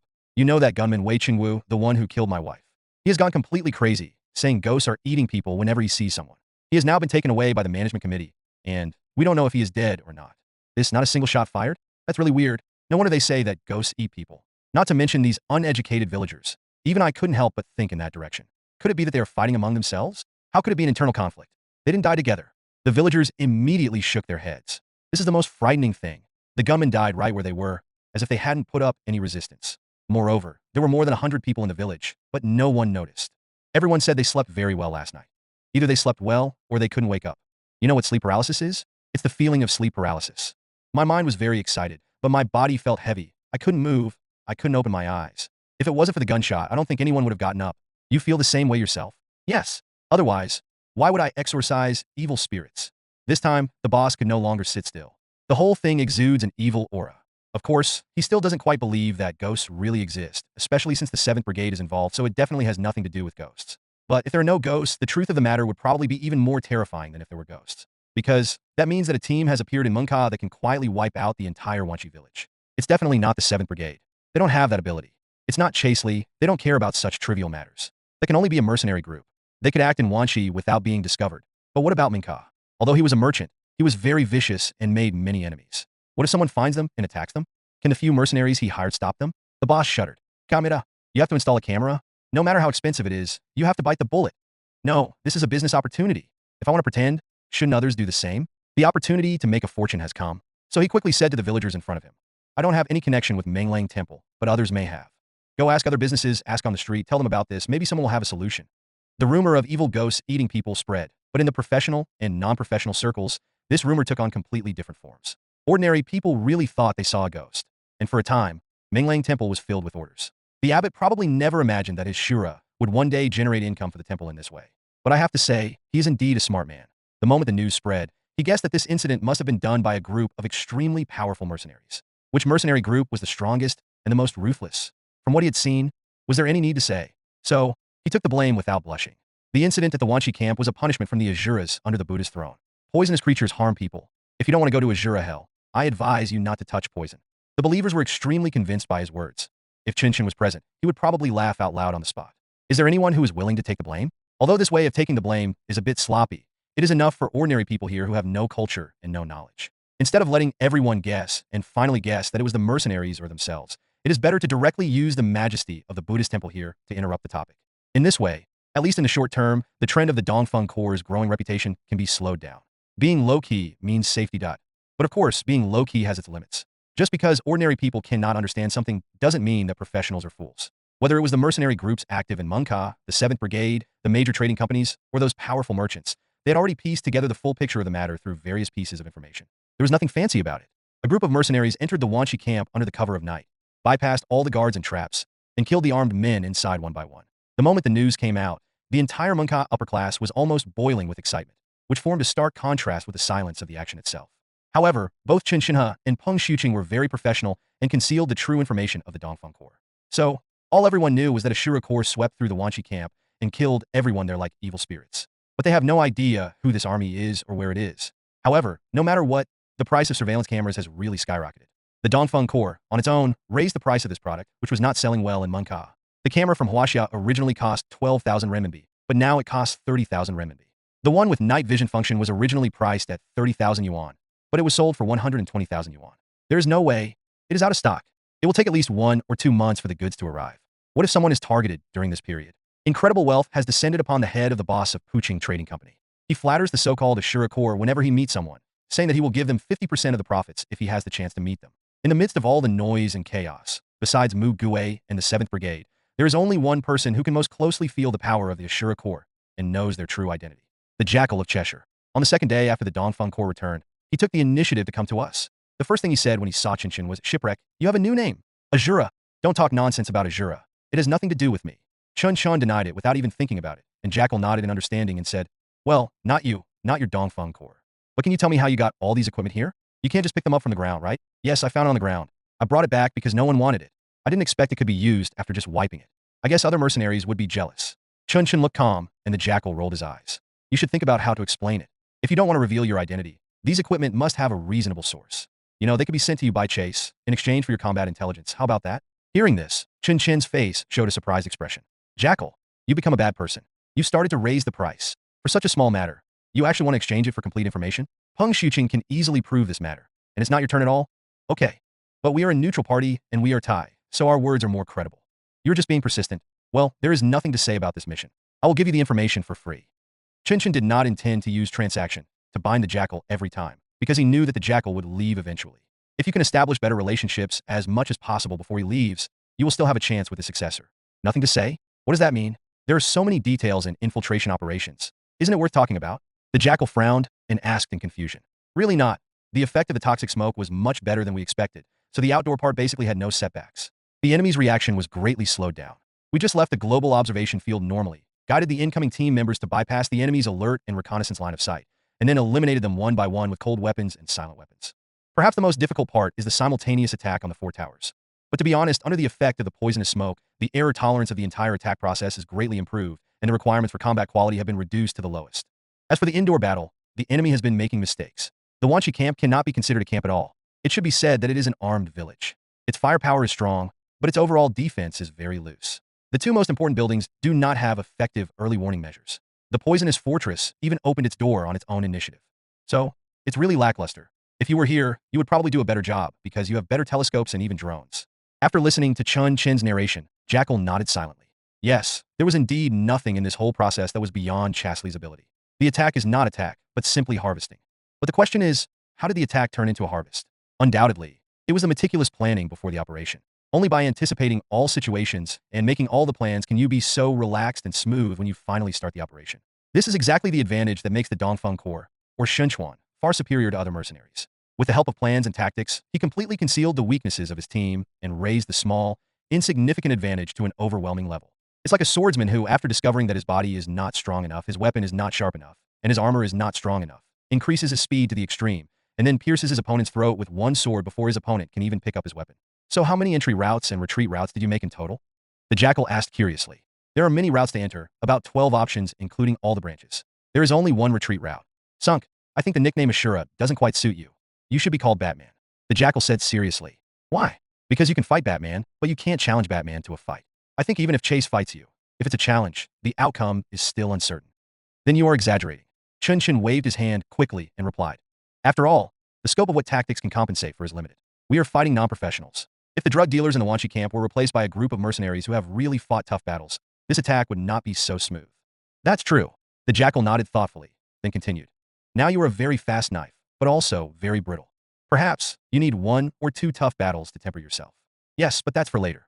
Chen Chen spread his hands and asked, or do you have a chance to fight a tough battle? No. The Jackal answered decisively. Then why did you come to see me? I thought you wanted to talk about the mission you mentioned earlier. I'll recover our night vision goggles. Are you kidding? Wanchi camp was taken down by the Shura Corps. Your night vision goggles are with them. Why are you looking for me? Seeing Chen Chen's deliberately horrified expression, Jackal was so angry that he finally calmed down. He was speechless for a long time. Shipwreck, sometimes I really want to shoot you. The night vision goggles are right on the table. Do you think I'm blind? Chen Chen subconsciously glanced at the table in the living room. Ah, how could that be? Okay, but you're definitely not here for night vision goggles. Tell me, what is the mission? Seeing Chen Chen's understanding expression, Jackal was too lazy to keep him in suspense, so he said directly, I need you to help me send that woman to Mengbin, where someone else will take over. As soon as these words came out, Chen Chen, who had been smiling just now, immediately frowned. Why? She's not dead yet. That we are not Wanhanai's bandits. How can we kill her so easily? We just need some information she has. Now that we have obtained the information, we will send her away in exchange. It's already this late. You must have known about Dakli a long time ago. So don't pretend with me. Just tell me, can you take on this mission? Silence is Munka tonight. Chen Chen wanted to return the favor to Jackal, but since he was attached to Dakli, Qingsheng, and Nuakong, he really didn't want to take over. Can't you just kill her? Why do you have to send her away? This is Minka. The rules are different from Chiang Mai. You don't have to be so strict. No, we have no choice. We have reasons why we must send her away, and it can only be done by a third party. Tell me the reason, or I won't do it. The Jackal stared into Chen Chen's eyes for a long time before he spoke. The 3rd Military Region was involved in the Sanfu incident. Jia saw something, so she had to die in front of some people. I mean, in the literal sense of the word, in front of the. How awesome. The Pamong camp? They actually dared to cross the border to Sanfu? Chen Chen was also shocked. He didn't know there was such a hidden story behind this matter. Jackal also sighed. Right, so this is the most troublesome point. What's more troublesome is, forget it, I can't tell you this. Hee. Although Jackal didn't say anything, Chen Chen had already guessed the truth behind the matter. Trouble? Of course it's trouble. The half-dead Bumabal, the 3rd Military Region, the Pham Mang Battalion, Maha, Prayut, and Citron. There is no doubt that this matter is related to the issue of who will be the next king of Thailand. Chen Chen figured out the whole thing instantly. No wonder he was able to get 4 sets of bulletproof vests just by saying the person could have been rescued by Chasely. Of course, no wonder Chasely was unwilling to send the person off in person. You can't get involved anymore. I can't do it. Chen Chen answered decisively. I'll pay more. I can't do it even if you bring me a tank. Why don't you go there yourself? Chen Chen simply said it all. If at this point, the Jackal was still unwilling to tell the truth, then he would have to consider drawing a clear line between himself and the Jackal and Chase. After hesitating for a moment, a hint of ruthlessness flashed in the Jackal's eyes. We can't go. This is actually an internal struggle within the Thai royal family. We absolutely cannot take a stand. But you can. As long as you get there, you can definitely get away with it. I promise that no one will hold you accountable. As long as you finish this task, Chai Zili will become your biggest supporter in northern Myanmar.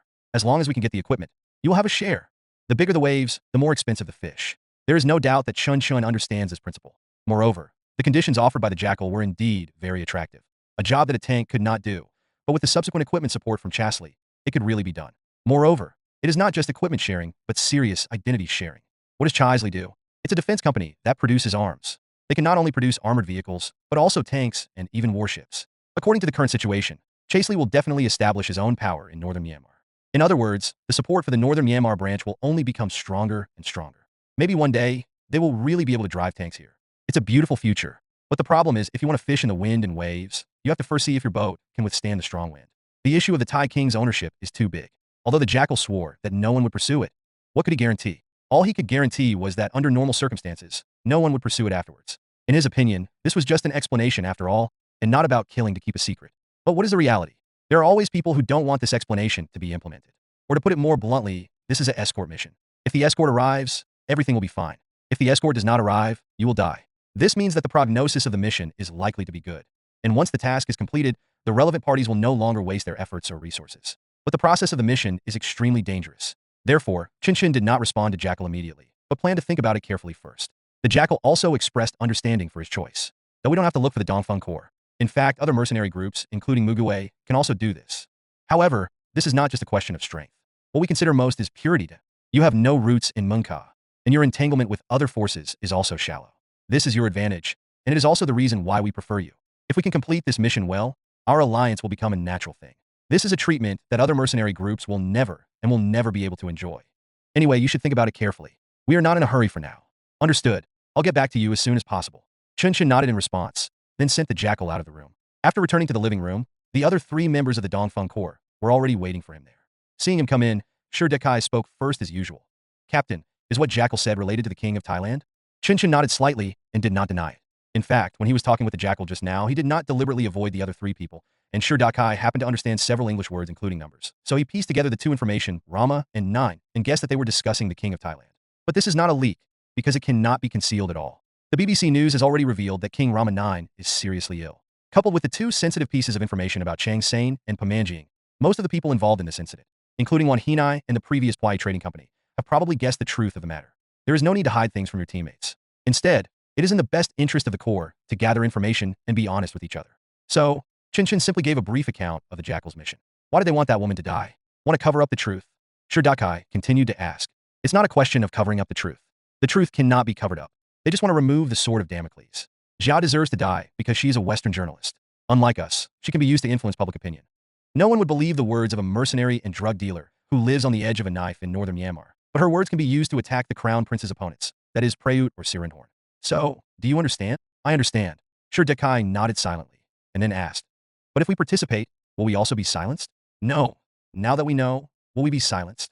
It certainly won't happen now. There are many people who can guess what happened. If we kill them one by one, what's the point? Will we start a world war? Chen Chen shook his head and continued to explain.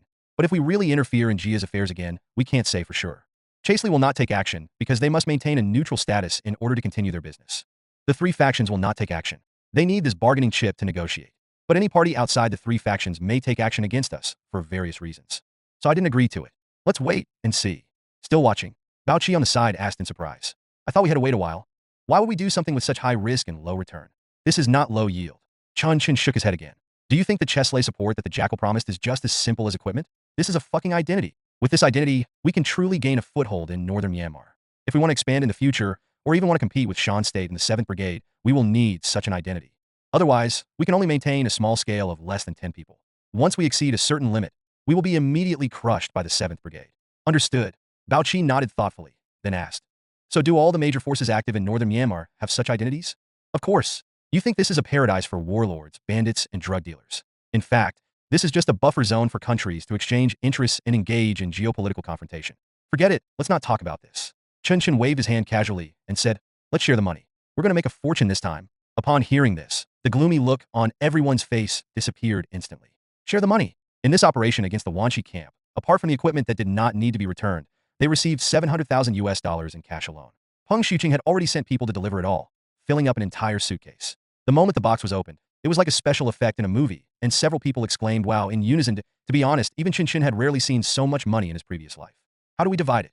Li Bang subconsciously looked at Chen Chen, his eyes full of anticipation. After thinking for a moment, Chen Chen replied, our operations are now basically stable, and the demand for equipment and supplies is also increasing. Subsequent use of bullets, shells, and the like will cost money, so the operating cost system must be implemented. How about this? We take out 20% of the funds as operating costs first, and then we divide the rest. How about that?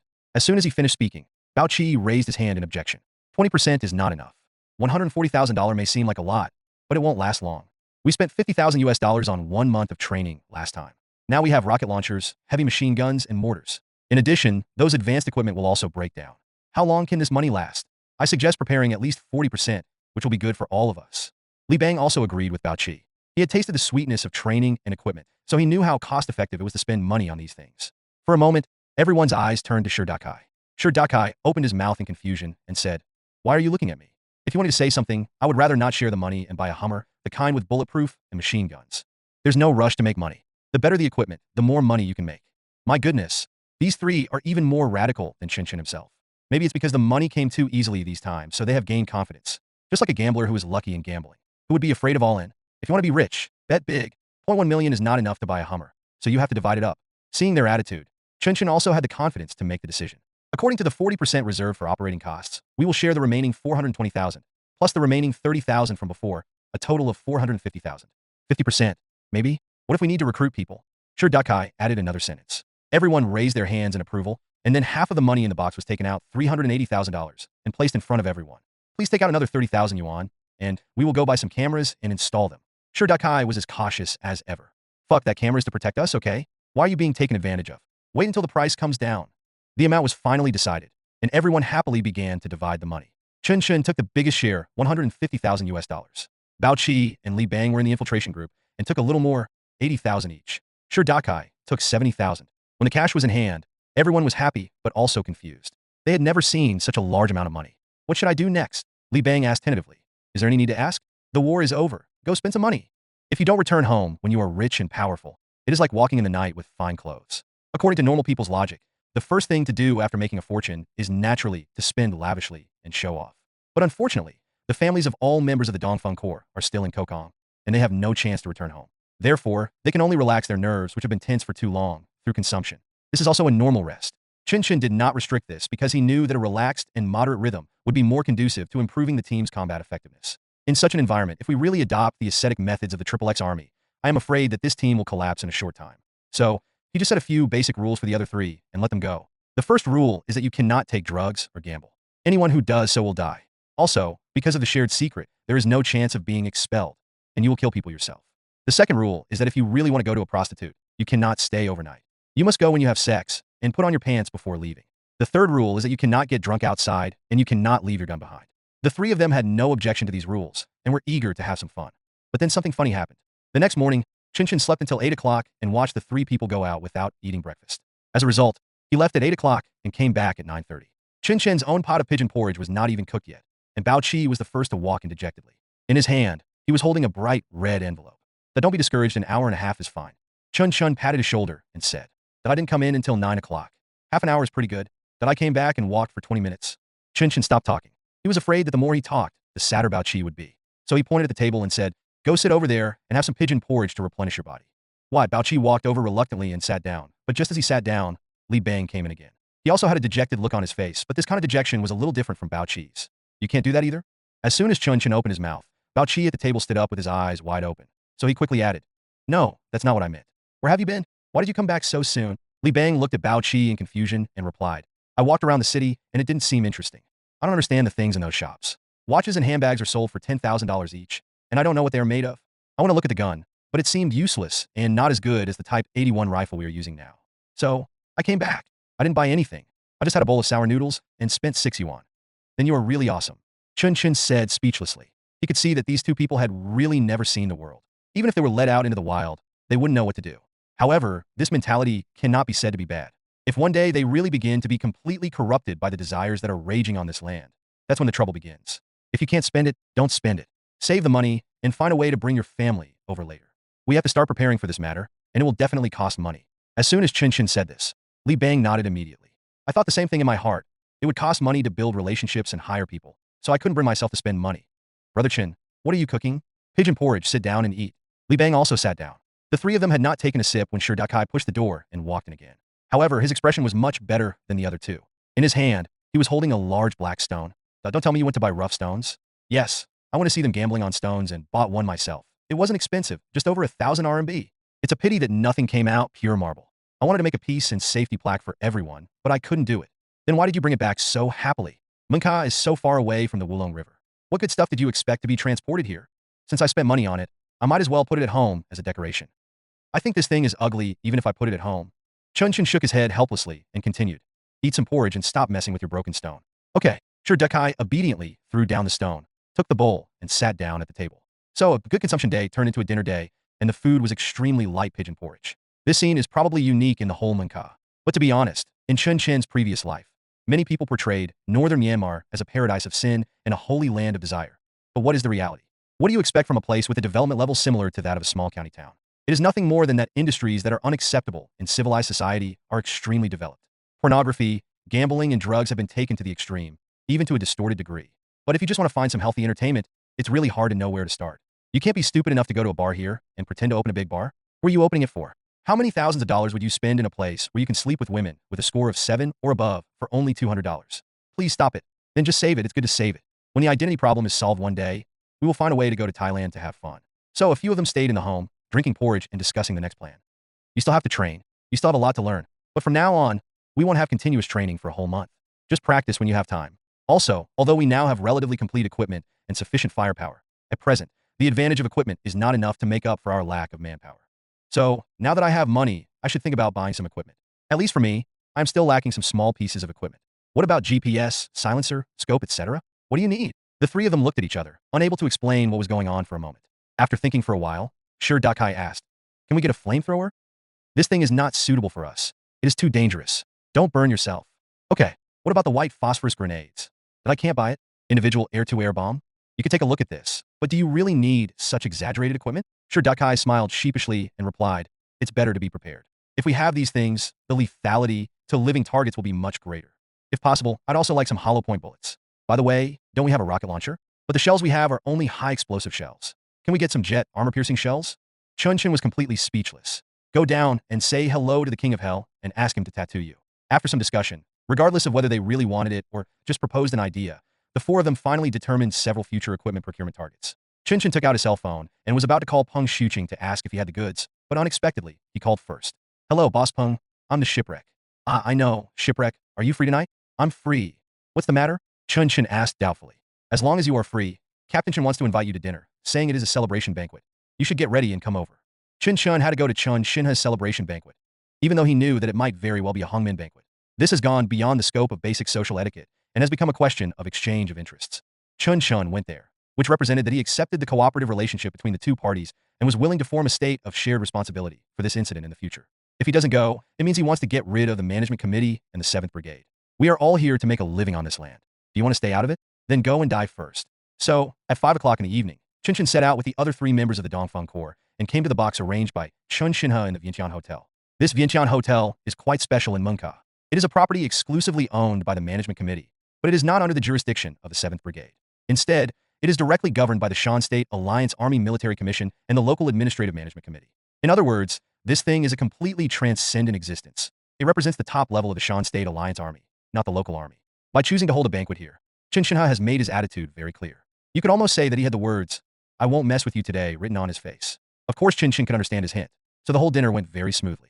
No one mentioned Wan Shi at all, and they only talked about random things. During the conversation, some information that Chen Chen inadvertently revealed allowed Chen Chen to see the real color behind this seemingly very law-abiding warlord. He is passionate about women and also passionate about exploring women's limits. How do you understand this sentence? In short, he has tried all the perverted gameplays that have been circulated on the internet in later generations. Of course, you don't like it, brother, but I'm going to open my heart to you today. These are all my brother's secrets. Ordinary people can't hear them, even if they want to. Is this also a secret? Chen Chen smiled calmly and said, "The commander has a lot of experience, so he must have a lot of secrets. It's really an honor for us to hear 1 or 2 of them. But given our relationship, it's not too much to just listen to it. Although we didn't go whoring together for a long time, we did carry guns together, right? Ah, it's not impossible for you to come together if you want." Chen Shinha's smile was free and friendly, but the next words he said were not so friendly. "Brother, you said you were almost 20 years old, young and promising. You know so much, and you are ruthless in fighting. I feel that you have a lot of secrets." The other 3 members of the Dongfeng Corps subconsciously stopped using their chopsticks, and Chen Chen wanted to slap them in the face. You guys could take the bait with this kind of temptation, go back and practice more. However, now that it has been exposed, it is impossible for him not to reveal anything. They are absolutely not allowed to talk about what happened in Kokong. Their current identity is refugees who have escaped from Hua State. But this identity is only the first level of external activities. Chen Shinha naturally knew that this identity was a cover, so he needed to further explore the next level. So, what kind of story can convince Chen Shinha? Chen Chen was well prepared. On the first day in Mengka, he had already coordinated with the other 3 people to guard against this kind of move. "What does the sir want to know? You are not from Hua State?" Chen Shinha spoke directly. "I am Chinese." Chen Chen answered without any shame, and his tone was extremely natural. "That makes sense. What is a Chinese person doing in this shabby place? I originally planned to go to Kokong, but I was disappointed by what happened to Bai Sucheng, so I came to Shan State, mainly to find money. Want to stand up for Kokong? I want to stand up for the Han people. Well, you guys understand this. What about the other 3? The so-called Daheo is what people here call the Chinese people, or in fact, it can be said to be a respectful title. Of course, what Chen Chen respects is not Chen Chen, but the country behind Chen Chen. Unfortunately, his identity is fake." Chen Chen continued to answer without pausing. They were born and raised in Hua State. When the Mengping district was undergoing large-scale development and their fields were taken over, they followed me out. That makes sense. The expansion of Bangkong and the development of Mengping district have only happened in the past 2 years, so there is nothing wrong with what Chen Chen said. Chen Shinha raised his glass and clinked it with Chen Chen, then asked, "But how do you prove this?" "How to prove it?" "Proof of a hammer." At this point in 2009, not only in northern Myanmar, even in China, a mature and complete identity recognition system had not yet been established. It was still a long way from things like ID card fingerprint networking and facial recognition. So, this is actually a dilemma. Chen Chen couldn't confirm it, and Chen Shinha couldn't disprove it. The key to the problem was that Chen Chen had to come up with a reason or condition that was strong enough and convincing enough to make Chen Shinha give up pursuing the matter further. This is the actual price that Chen Shinha offered at the Hongmen banquet. What he wanted was not money, but a secret that could hold Chen Chen in his hands. Next, it's time for the formal bargaining phase. "How do you want me to prove it, sir?" Chen Chen asked. "Kill someone." Chen Shinha answered casually, as if he had just said, "Have a meal or have a drink." "Who to kill?" "You pick one of the 4 people from the Dongfeng Corps to kill, and then I will pick one of my men to replace him."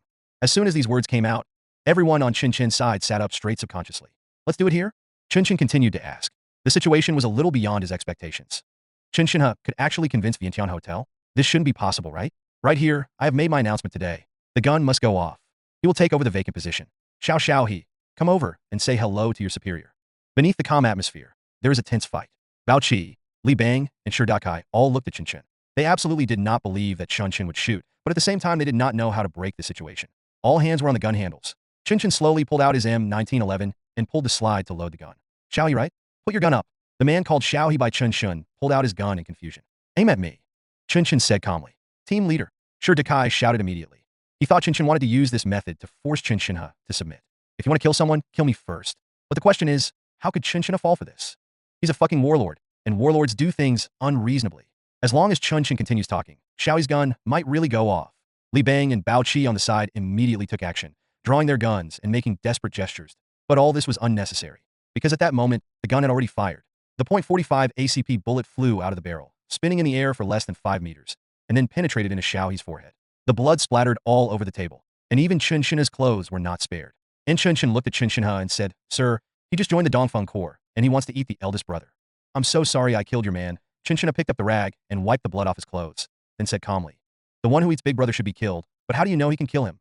Chen Chen spread his hands. I don't know, but there are only 4 of us in the Dongfeng Corps. The crisis was averted, or in other words, temporarily suppressed. Someone had died at the Vientiane Hotel, so it was impossible to continue eating there. The 4 men from the Dongfeng Corps said goodbye in a hurry, leaving Chen Chen to clean up the mess.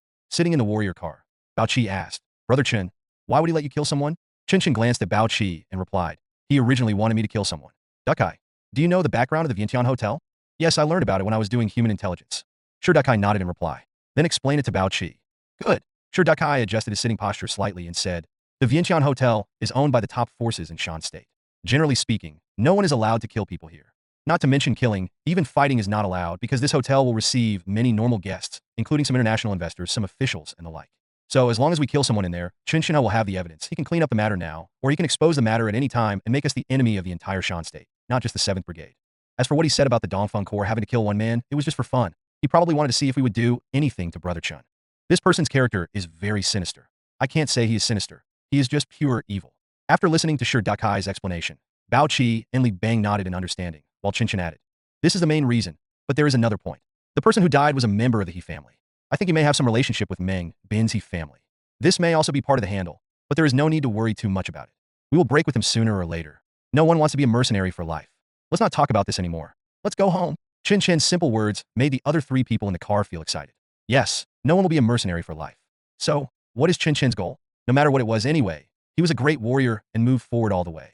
While several people were silent, Chen Chen suddenly thought of a new problem. We may have to accept the Jackal's mission. We can't just let the 7th Brigade crush us like this. We need an identity and a new backer. Mugabe can't give us this identity, only Chai Zili can. This matter is not urgent, but it must be done. It seems like we have to take a risk. What do you think? Do you agree? Hearing Chen Chen's question, the other 3 immediately replied, It's up to you. Agree. You decide. So, in just a few hours, the Dongfeng Corps once again made an important decision. Senjata Mengbin? The distance is more than 100 kilometers, and I don't know how dangerous it will be. The tough battle is really just around the corner. Early the next morning, Chen Chen found the Jackal at Chai Zili's camp. We are ready to take on the mission. Sinking ship, think carefully. I heard from Peng Shuqing about what happened at the Vientiane Hotel yesterday. I can find a way to solve this problem for you, but you don't have to take the task. At this point, Jackal began to persuade Chen Chen. I want to give you the task for the benefit of both parties. I don't want you to be forced to take this task, as that would seem. I know, don't worry. Chen Chen said calmly. You absolutely cannot arrange Chen Chen to do such a thing. I am sure of that. Then let's talk about the terms. Jackal handed Chen Chen a cigar, but Chen Chen didn't smoke it and pushed it back. I want to tie identities for 4 people. It's impossible. It's impossible in the short term. You have to give me at least 1 to 2 years to make it work. The Jackal answered honestly. He would not hide anything beyond his ability from Chen Chen. Chaizli can't do it either? It's impossible. It takes time. This thing is a hard rule. Unless you leave Monka now and sneak across Mayawati to Raking, you really can't do it. Let alone Thailand. Even Myanmar's identity is difficult to handle in this situation. Chen Chen nodded slightly. It seemed that the identity issue was not so easy to solve. Then I want Chasely's commitment of full support. We want to be Chasely's only outsourced mercenary group in northern Burma. The only external mercenary group. This term is very commercial, but in fact, to put it bluntly, it has a simple meaning. The designated younger brothers. Yes, that was part of the plan. The Jackal nodded immediately. I want equipment sharing, including various optoelectronic equipment. Except for sensitive equipment under company level control, there is no problem. Where's the drone? A small reconnaissance drone will do. Where's the armored vehicle? No, at least not what we have now. If headquarters expands support in the future, we can lend it to you. That's about it. I need another $1 million. I can't give it to you. The budget the company has given us is $500,000. I will have to make up for every cent more myself. But for the subsequent equipment, I will try to lower the price for you. Okay, that's settled then. The negotiation was simple and direct, completely different from the confrontation with Chen Chen the night before. If Chen Chen is a poisonous snake, then the Jackal is truly a wolf king. Although he is also cunning and sharp, he is very honest and proud towards his partners. Now that the mission was accomplished, Jackal finally breathed a sigh of relief and started to complain to Chen Chen about that troublesome woman. That's so Jia. I really don't know what to say. Have you ever seen someone who is both smart and stupid? She is a classic example. During this period, we really put a lot of thought into getting information from her, and she also behaved very smartly. But she was stupid enough to believe that she didn't have to die. Maybe she didn't believe it and was just lying to herself. Chen Chen spoke. That's possible. But in the final analysis, she is just a poor victim. There's nothing to feel sorry for. She just lost the bet. These words startled the jackal, but he soon reacted. Indeed, she lost the bet. If she could escape from northern Myanmar by herself, or flee to China, the situation would be different. After thinking for a moment, the jackal asked again. Shipwreck, can you promise not to feel sympathy for her? No, Chen Chen answered without hesitation. I feel very sorry for her now, because she reminds me of the little people who are struggling to turn things around and finally grab an opportunity, only to find that a bigger hand has descended on their heads and wants to beat them to death. But I won't hesitate for even a second if I need to kill her. Why? The jackal frowned slightly and asked curiously. Chen Chen's statement was very contradictory, which made him a little confused. Looking at the jackal's expression, Chen Chen sighed. Because the little person I just talked about is myself. She and I are the same, but I can't be like her. Once you decide to take on the task, the next step is to prepare for it. With 350,000 in operating costs in hand, the Dongfeng Corps will certainly spend it. The first thing they used the money on was to repair their only vehicle. The Warrior off-road vehicle is equipped with a 3.2T supercharged intercooled diesel engine with a maximum torque of 330 Newton meters and a load capacity of 1.5 tons. Actual measurements show that even under a load of 2 tons, the vehicle performance degradation does not exceed 30%. This is a true warrior among domestically produced military off-road vehicles, and it also carries the military memories of an entire generation. Chen Chen has deep feelings for this car. Although Mengshi became his main car later, this small pickup truck still made him dream of returning to the glacier on countless nights after his retirement. Therefore, in the absence of a better vehicle to replace it, Chen Chen chose to upgrade the Warrior without hesitation. First, the third row of seats was removed, the frame was re-welded, and a Type 85 heavy machine gun with a rotating gun mount was installed. The horizontal firing range reached 360 degrees, and the elevation firing range was 75 degrees positive and 30 degrees negative. However, the problem is that the space in the third row of Warriors is too small. In fact, it is only the size of a trunk, so it is extremely inconvenient for the machine gunner to adjust the shooting angle over a large range. But Chen Chen didn't have any good solution for this. He couldn't get the circular gun mount like the one on the Hummer, so he could only make do with it for the time being. In terms of protection, machine gun shields must be installed, and bulletproof steel plates are welded on the doors of the entire vehicle, and armor is added to the front of the vehicle, mainly to balance the weight of the front and rear of the vehicle, because the Type 85 set is too heavy. After completing this whole process, the Warrior's load capacity has been fully expanded, reaching its performance limit of 1.5 tons. But fortunately, except for the roar when starting, it is still very smooth to drive. In addition, Chen Chen also replaced the car with 4 explosion-proof tires. These tires were removed from the bulletproof cars of some local bigwigs, and after some adaptation and adjustment, they could actually be used. The entire renovation cost nearly $10,000. The materials are not too expensive, but there are not many repair shops that can do this job, and the labor price is really exorbitant. But if it can be changed, it's still good. Bao Qi couldn't let go of this car. So this shows a problem. Men all love to play development games. Rather than having big-breasted and big-butt beauties with all the right conditions from the beginning, they prefer to train from a young age. Brother Chen, can I be a machine gunner? You are the only one who can be the machine gunner. We will drive the car from now on. We are still short of manpower, but there is nothing we can do now. Chen Chen scratched his head. He didn't want to hire another person, but it was useless because there was no room left. Jia had to be squeezed into the car. Fortunately, it can still be arranged now, but after this mission is completed, we will really have to recruit people. It took several days to deal with the car, and Chen Chen was not idle during these days. He negotiated with the Jackal about the equipment to be purchased, and once again upgraded his own firepower, and that of the Dongfeng Corps. The Vortex Razor side sight mount is perfect for use with your red dot. Trigicon ACOG TA31F 4x32, small conch, equipped with red fiber optic reticle, automatic lighting, active equipment of the United States, magnification 4. Now, your equipment fully meets the standards of a precision shooter. But I'm curious, is it really necessary for you to use side sights? This thing is mostly used in competitions. I don't know how to evaluate it in actual combat. Anyway, we didn't use it. Hearing what the Jackal said, Chen Chen nodded slightly, but did not answer immediately. In fact, the existence of side sights has always been controversial. A considerable number of combat personnel believe that this thing is only suitable for competitions, and is either unnecessary or has unsatisfactory results in actual combat. After all, they are real warriors who use guns to kill people, not athletes who shoot at a few fixed targets with only 10 red rings in their eyes. In this case, side aiming is really useless. If the engagement distance is very close, especially within 10 meters, the gunner can completely not use any sights or just point with his thumb. If playing CQB, there is actually no need to use side aiming. Chen Chen himself is extremely proficient in CQB, and the TOB grip is something that is written into his brain instinctively. If he must say in close combat, side aiming has very limited improvement on him. But the problem is that this is northern Myanmar. There is a very obvious feature in the battles of all sizes in northern Myanmar. That is, they're not like in Africa where a group of people would shoot wildly across the street. nor are they like the US military in the Middle East battlefield where they would extend the distance to 500 or 600 meters or even thousands of meters. The most common engagement range is between 100 and 200 meters, and this distance happens to be the range where the red dot sight is most lethal. Therefore, the side aiming without the need to repeatedly adjust the magnification can provide Chen Chen with effective aiming assistance, while the high magnification of the small conch allows him to quickly lock onto the target when long-range precision shooting is required. The combined effect of these two is truly irreplaceable. That it should be said that it is difficult to be replaced on the battlefield in northern Myanmar. In addition, I haven't regained my feeling for shooting yet, so having such a set of sights can be considered a supplement. So he said, equipment changes must also take into account the battlefield environment. You guys should live in peace for a long time.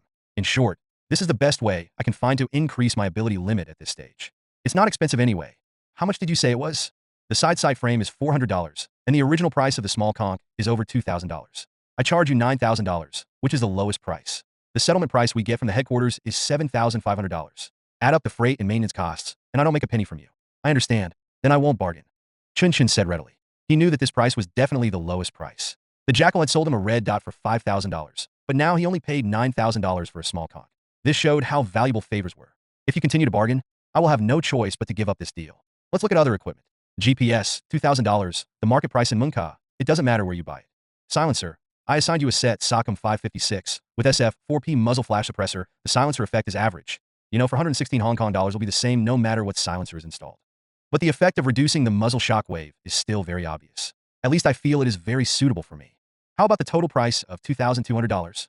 Acceptable. Where's the bullet? MK 262 Mod 0 to 1 precision shooter ammunition, 1,200 rounds, $5 per round, $6,000 here, and then I will allocate you a quota of 600 rounds of training ammunition, but you can only shoot at our shooting range, don't take it outside. Good. Chen Chen nodded with satisfaction, and then asked, I can't take it out. Does that mean I can't take it out in front of you? Shut up. Pay the money and get out. Chen Chen pursed his lips, took out the money he had prepared long ago from his pocket, and counted out the bills one by one to the jackal. 19600. I'll give you 20,000. Generous enough? Dafong. Tell me, what did you buy with the 400? Give us 4 more pairs of shoes. We only have 1 pair each, and there are not enough for replacement. All the equipment Chen Chen bought from Jackal was for his own use. At first, he said he would give the other 3 people the best guns, but currently he did not have enough authority in the Jackal, so he could not use this as a bargaining chip to get the guns, so he had to give up. However, the absence of 416 Hong Kong dollars does not mean that the guns used by the other 3 people are worse. Not to mention anything else, the Type 81 rifle alone is known as the most stable and powerful AK series imitation rifle in the world, even stronger than the original AK-47. It is extremely reliable no matter what the environment. In addition, the trio also had PKMS, SVD, and 40 fire. At least in terms of equipment, Chen Chen really did not treat them unfairly. Others also know this. In fact, wanting a good gun is just a simple idea.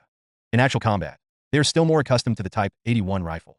However, the equipment that needs to be purchased still needs to be purchased. After coming out from the Jackal, Chen Chen turned around and went to the Wanfeng Hotel, found Peng Shuqing, and prepared to receive the equipment he had previously ordered.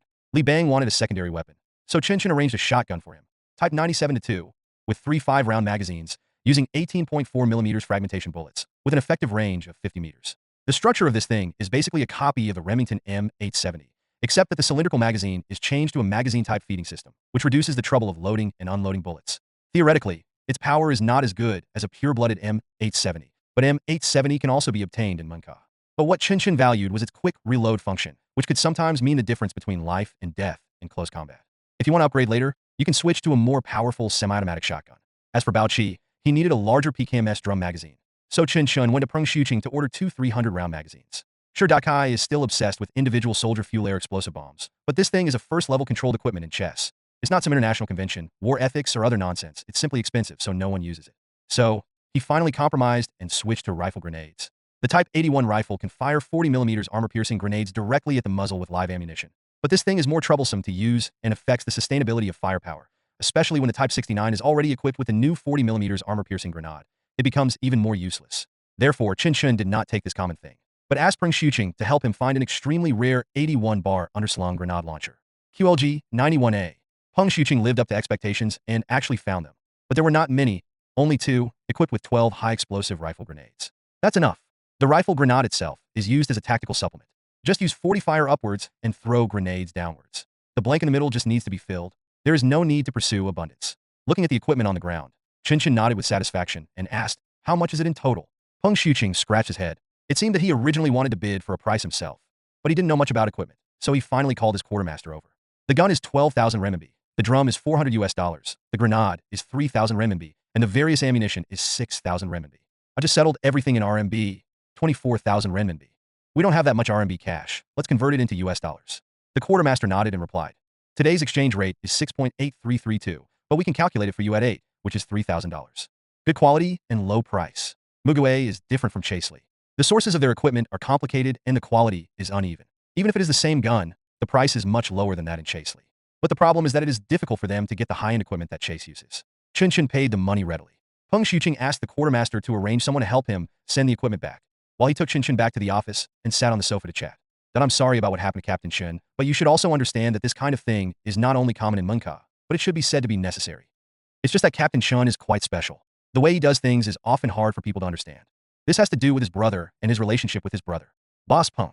Chen Chen interrupted Peng Shuqing and said, I'd better not listen to this kind of thing, right? It doesn't really matter. It's not a secret, but I know you're cautious. Peng Shuqing waved his hand gently and immediately skipped the original topic. Speaking of which, I have some new information here. Do you want to hear it? New intelligence? A new mission? Chen Chen thought for a moment and finally nodded. It wasn't because he really wanted to take it, but because he didn't want Peng Shuqing to know that he already had a job. Escorting Jia to Mengbin was definitely a secret within a secret. The ideal situation was to not let anyone know, to send her away quietly one night, and then return quietly, as if she had never left. Only in this way can maximum safety be guaranteed. Tell me about it? Do you remember the woman you rescued from the Wananai camp? As soon as these words came out, Chen Chen's heart skipped a beat. Peng Shuqing was either testing me, or he really had a related mission. No matter which situation it is not a good thing. Remember what happened to her? The intrigue began again. Chasely is going to send her away. There are some reasons that I am not comfortable talking about, but you can understand that Chasely wants to throw away this hot potato. I don't know if they will ask you to be responsible for sending people away later, but I can tell you that I already have a bounty in my hand. More than one, and most of them are dead. The price is very high, more than 200,000 US dollars. Also, Chasely has also issued an escort mission, but the candidate has not been finalized yet. I mean, you can consider doing both, but you should choose the better one. Why? Chen Chen frowned. Can he do both? With his relationship with Chaisley, he would go against them and kill Jia to get the reward? Isn't this just trying to sow discord? Peng Shuqing noticed that Chen Chen's expression was not right, so he immediately explained. This matter is more complicated than you think. Chasely wants to throw Jia out and make sure she can reach a certain place. We don't know where yet. But they really don't necessarily care whether Jia lives or dies. After listening to Peng Shuqing's words, Chen Chen had a rough idea in his mind. He probably wasn't trying to deceive me or sow discord between me and Chasely, but he really didn't understand the situation at the bottom. After all, he didn't have the God's perspective from his previous life that allowed him to see the whole picture. Chasely doesn't care about Jia's life or death. How is that possible? Once a person is in their hands, he or she must be delivered to the destination alive, because a dead person is an object and cannot be falsified. The game between several major forces in Thailand will only start after the people arrive. The game hasn't even started yet, and you're telling me you lost your chips? Are you kidding me? If you don't do your job well, how can Chasely have a good juice? Of course, Peng Shuqing might not have failed to understand this point. It is also possible that the information he received was that Jia posed a threat to a power contender and must die. It didn't matter where she died as long as he saw the corpse. This is also a relatively basic understanding. Unfortunately, that's not right. Be honest, this thing is really not something that ordinary people can handle, not even a business genius like Peng Shuqing. Therefore, his suggestions do not need to be used as a reference. The truly valuable information is that the bounty has been posted, and the expected enemy should appear soon. Do you know which regiments want to accept the bounty now? Chen Chen asked. A lot of. Peng Shuqing's tone was a little heavy. Besides, it's very strong. That's why I want to advise you. Anyway, I understand that the relationship with Chasiri may be important to you, but you have to survive first, right? As far as I know, around Minka alone, at least 3 large military units have publicly announced that they are planning to accept the bounty and kill that woman. These include the Piaoying of Taping, the Jiaozi of Dabong, and the Lion Corps of Mengyang. They are all very strong corps, with more than 50 people in each corps. They won't come out in droves, but I see. Chen Chen interrupted Peng Shuqing and breathed a sigh of relief. During his time in Munka, he had heard of these 3 corps, especially Mengyang's Lion Corps. Although their names are ordinary, they actually mean unparalleled and fearless, conquering everything in Buddhism. And that's what they did. They participated when the Hua state fought against Kansa, and in 1996, they personally forced Kansa to Yangon. Although with the implementation of a series of military reform policies in Hua state in recent years, this mercenary group has long lost its former glory. It must be said that they are still powerful. Just a few days ago, Chen Chen heard the news that the Lion Corps had swept a group of cross-border drug dealers in Mengyang. It won't be easy to go against them. But what about the other 2? I know about the Lion Corps, but what about the other 2 corps? Chen Chen asked. A typical mercenary group? They will do anything for money. They will take any job and do anything. Wait, you don't want to kill them first, do you? Peng Shuqing looked at Chen Chen in surprise and asked in disbelief. No, of course not. Chen Chen waved his hand immediately. I'm just asking casually. This mission is too dangerous. I don't plan to take it. The situation is basically clear now. After returning from Wanfeng Hotel, Chen Chen immediately informed the other 3 of the situation. It is currently known that attacks against Jia will mainly be organized in the form of bounties. Currently, 3 mercenary groups are known to have publicly stated that they will accept the bounties, and there will be more other undisclosed mercenary groups and scattered armed organizations. In addition to this, there should be some mercenary groups that receive missions directly from their employers and did not participate in the bounty. That is to say, conservatively speaking, if we want to send Jia to Mengbin, we will have to fight against at least 10 mercenary groups and more than 300 armed personnel. The difficulty of this task can be said to be unprecedented. It is also a huge challenge for us. After hearing Chen Chen's words, the other 3 people looked a little solemn. 300 armed men, all from mercenary groups. Compared with the tasks they had done before, the difficulty of this task was extremely high. How can 4 people fight 300 people? There is really no way. It's not 1962 now, and not everyone is panguishing. A 3-man combat team can surround 300 Indians. So, we can only go quietly? Dakai asked. Yes, we can only go quietly. Chen Chen nodded slightly and continued. Since we can't fight head-on, we can abandon the Munkajing Domingbin route. It's all main roads, and they can send us flying with just 1 RPG. We can only take the mountain roads, and we can only take the most remote mountain roads along Wanhanai, Wangkangnong, and Wanpangsang. You can drive as far as Wanpangsang by car, but from Wanpangsang, we have to abandon the car and walk, covering a straight line distance of 40 kilometers to Mengbin. This is the longest road, but it is relatively safe. The only question is whether we can adapt to the jungle environment. So it's clear what we have to do next. First of all, we need to conduct special training for this escort mission, including jungle off-roading, jungle combat, jungle anti-tracking, wilderness survival, new equipment adaptability training, etc. Secondly, we need to scout the route, plan enough routes, and develop enough alternative plans. Third, we need to do a good job of preparatory work in the early stages, cooperate with Chisley, divert the attention of other mercenary groups as much as possible, and buy ourselves a sufficient window of safety. All the preparations will take about 1 to 2 months, and we are on a tight schedule. Does anyone have any questions? No problem. The 3 of them answered in unison. That's right, doing so many things within 2 months is definitely not an easy task. Putting aside the training for now, just the route reconnaissance alone can be said to be life-threatening. The jungles of Myanmar are no joke. Although large-scale logging has indeed reduced the vegetation coverage here since the 21st century along with the process of industrialization, the area within dozens of kilometers centered on Wangkong is still wild and primitive. This is a paradise for all kinds of large predators, including pythons, gharials, and even man-eating tigers. That's right, the 21st century, 2009. At this point in time, there are still traces of Bengal tigers active in the jungles of northern Myanmar. In addition to these, leeches, poisonous snakes, poisonous insects, swamps, mountain torrents, lightning, every natural product has the potential to harvest the lives of humans who enter the jungle unprepared. Although it is only 40 kilometers, this 40 kilometers road is definitely not easy to walk. The safety that Chen Chen mentioned only refers to the safety of no human enemies. However, even so, the 3 of them did not hesitate at all, because they believed that Chen Chen would be able to solve these problems. However, even if there was a way to circumvent it, wouldn't it be necessary to make some plans for possible enemies? Thinking of this, Dakai raised his hand first. Captain, we already know that there are 3 mercenary groups that are our enemies. So should we first conduct a preliminary investigation of their strength and determine a response strategy? What I mean is, if our stealth plan fails and we are forced to have a head-on conflict with them, if we can understand their weaknesses, we will at least be more confident in dealing with them. That's right. Chen Chen gave Dakai a look of satisfaction and approval. This is what we need to do in human intelligence gathering, part of which is done by us and part of which is provided by Chasri. We mainly need to investigate the 2 mercenary groups, Ga Yaozi and Piaoying. As for the Lion Corps, Chaseley will use his identity to obtain detailed intelligence. It will take us about a week to do this. If we find that the risk is too great, we will have to give up. In short, we should take one step at a time. No one can predict everything. We continue to discuss some task details, and a simple communication meeting ended. Chen Chen did not leave any buffer time. After a simple dinner, he immediately took the 3 people, brought all the equipment, got in the car and drove into the jungle in Wangkangnong area. This is the most serious jungle field training. No preparation, no logistics, no intelligence, and all you can rely on is your equipment and your own body. As long as the trio can successfully pass their assessment under such harsh conditions, they will be able to cope with subsequent tasks with ease. At the same time, in Peng Shuqing's office at Wanfeng Hotel, Chen Chen sat on the sofa, smoking a cigarette, and asked Peng Shuqing, "So what you're saying is that it's unlikely that the shipwreck will take on Chaseley's mission?" Hearing his words, Peng Shuqing shook his head and replied, "I think it is basically impossible. I have explained the interest to him very clearly. Although taking on Chaseley's mission is a way for him to obtain additional protection, the mission will be more difficult and dangerous to carry out. He is a very cautious person. It is impossible for him not to understand such a simple truth. Even if you really scared him that day and made him think of looking for someone else to back him up, he wouldn't do it at this time. Besides, your relationship is still very friendly. You cooperated happily before. It's just a little bit of evidence. It's nothing to anyone." Chen Chen nodded slightly, but then frowned again. "What you said actually makes sense, but you overlooked one point. Sinking ship was not only a cautious man, but also a man of great foresight. He won't be content to just be someone's dog. Although I don't have any intention of letting him be a dog for the time being. But what if he predicts my future plans? In short, this matter is still risky. You could think of a way to go to Chaseley and give it a try. If the shipwreck really takes on the mission, then I will have to reluctantly give it up. Peng Shuqing sighed. Is it really necessary? For now, Chaisley is our friend, not our enemy. If we allow them to continue to take root and develop here, they can bring us more advanced equipment. I really can't think of any reason to be against Chai Sri. This is Shan's state, not Thailand. They just want money. Can they take our territory? Chen Chen exhaled a puff of smoke, and a look of disdain appeared on his face. Who said I want to be their enemy? You're wrong. I just hope that the friends they make can only be introduced by me. On the other side, in the airtight jungle, training has begun.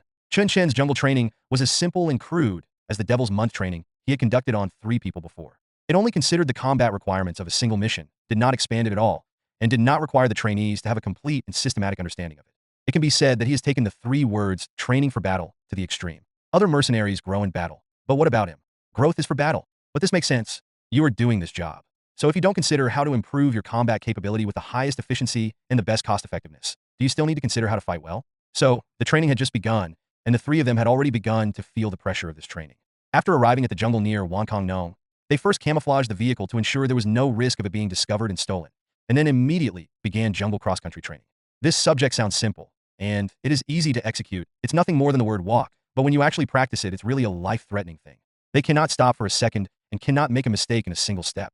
They have to hike to a predetermined target point on Wanpangsang Mountain 12 kilometers away in the dense jungle and with unstable GPS positioning signals. If it is on flat ground, 12 kilometers can be covered in less than 2 hours at most. With light equipment, some excellent light infantry can even complete it within an hour. But this is a jungle. Every step they take is a struggle against the wonders of nature.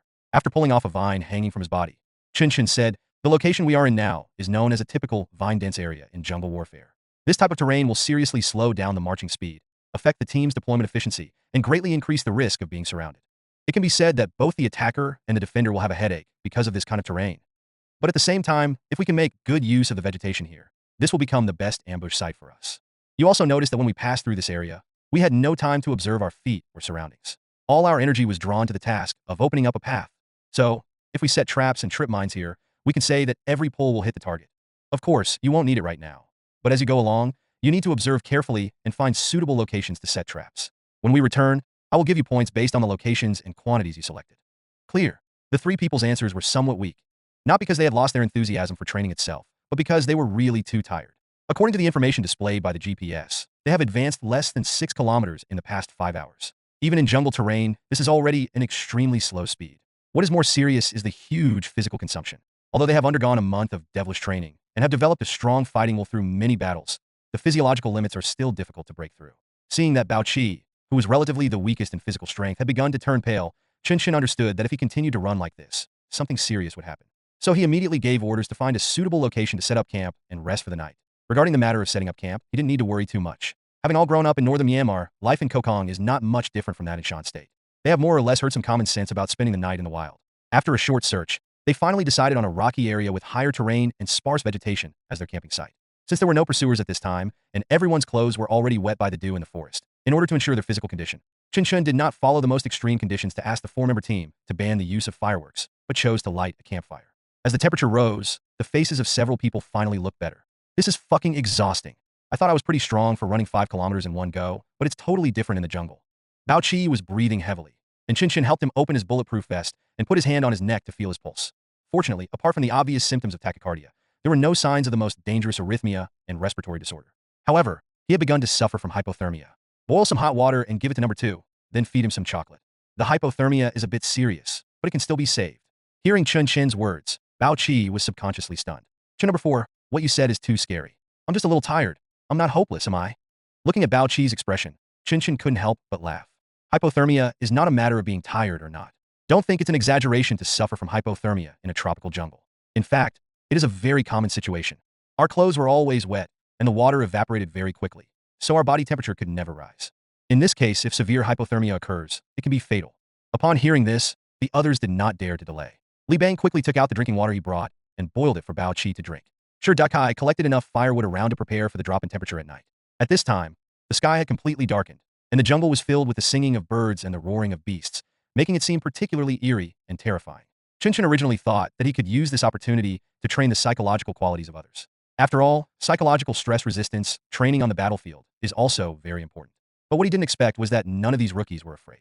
That's right, they not only had guns in their hands, but also 6 grenades, 2 broadsword mines, and Bao Qi and Shurdikai also brought rifle grenades. Afraid of ghosts? Huh? Are you afraid of this PKMS in my hand, which fires 7.62 by 54 millimeters rifle bullets, has a firing rate of 800 rounds per minute, can tear a human body to pieces within a distance of 200 meters, and is nicknamed the God of Death? So, the planned stress resistance training turned into a picnic in the woods. Under the light of the fire, the four people put the dry food they brought into a multi-purpose pot and cooked it into a paste. With chocolate that quickly replenished sugar, they ate it with relish. After eating the food, the physical strength of several people was finally restored. Chen Chen did not plan to start night training so quickly, so he arranged for four people to take turns and rest. It was actually still early, and although everyone was tired, they were not too sleepy. Chen Chen took advantage of this spare time to refresh their theoretical knowledge. The main thing is to read the map and locate, including the use of contour lines, long straight objects, and so on. So the most important thing for us is to understand the use of the compass. You can't read the map hastily before the needle is stable. This requires us to eliminate the influence of the chaotic geomagnetic field caused by minerals as much as possible. Chen Chen spoke very seriously, and the others listened very seriously. However, when Chen Chen talked about the terrain comparison, Li Bang, who had been wearing night vision goggles and on guard, suddenly shouted, "Who?" Chen Chen reacted quickly. He immediately pulled the night vision goggles in front of his eyes, switched to thermal imaging mode, and looked in the direction where Li Bang's gun was pointing. A ball of red flashed before my eyes. Without any hesitation, he raised his gun, aimed, and shot. But he made a big mistake. Instead of using his thumb to point, he looked at the red dot on the side sight. The glass lens instantly blocked the infrared imaging signal, and for a moment, he lost his aiming vision. Bang! Bang! Within 1 second, the gunshots rang out twice, finally hitting the target. After the echo and the fluttering sound of startled birds disappeared, what reached their ears was a series of painful but faint groans. Grass? Really a human?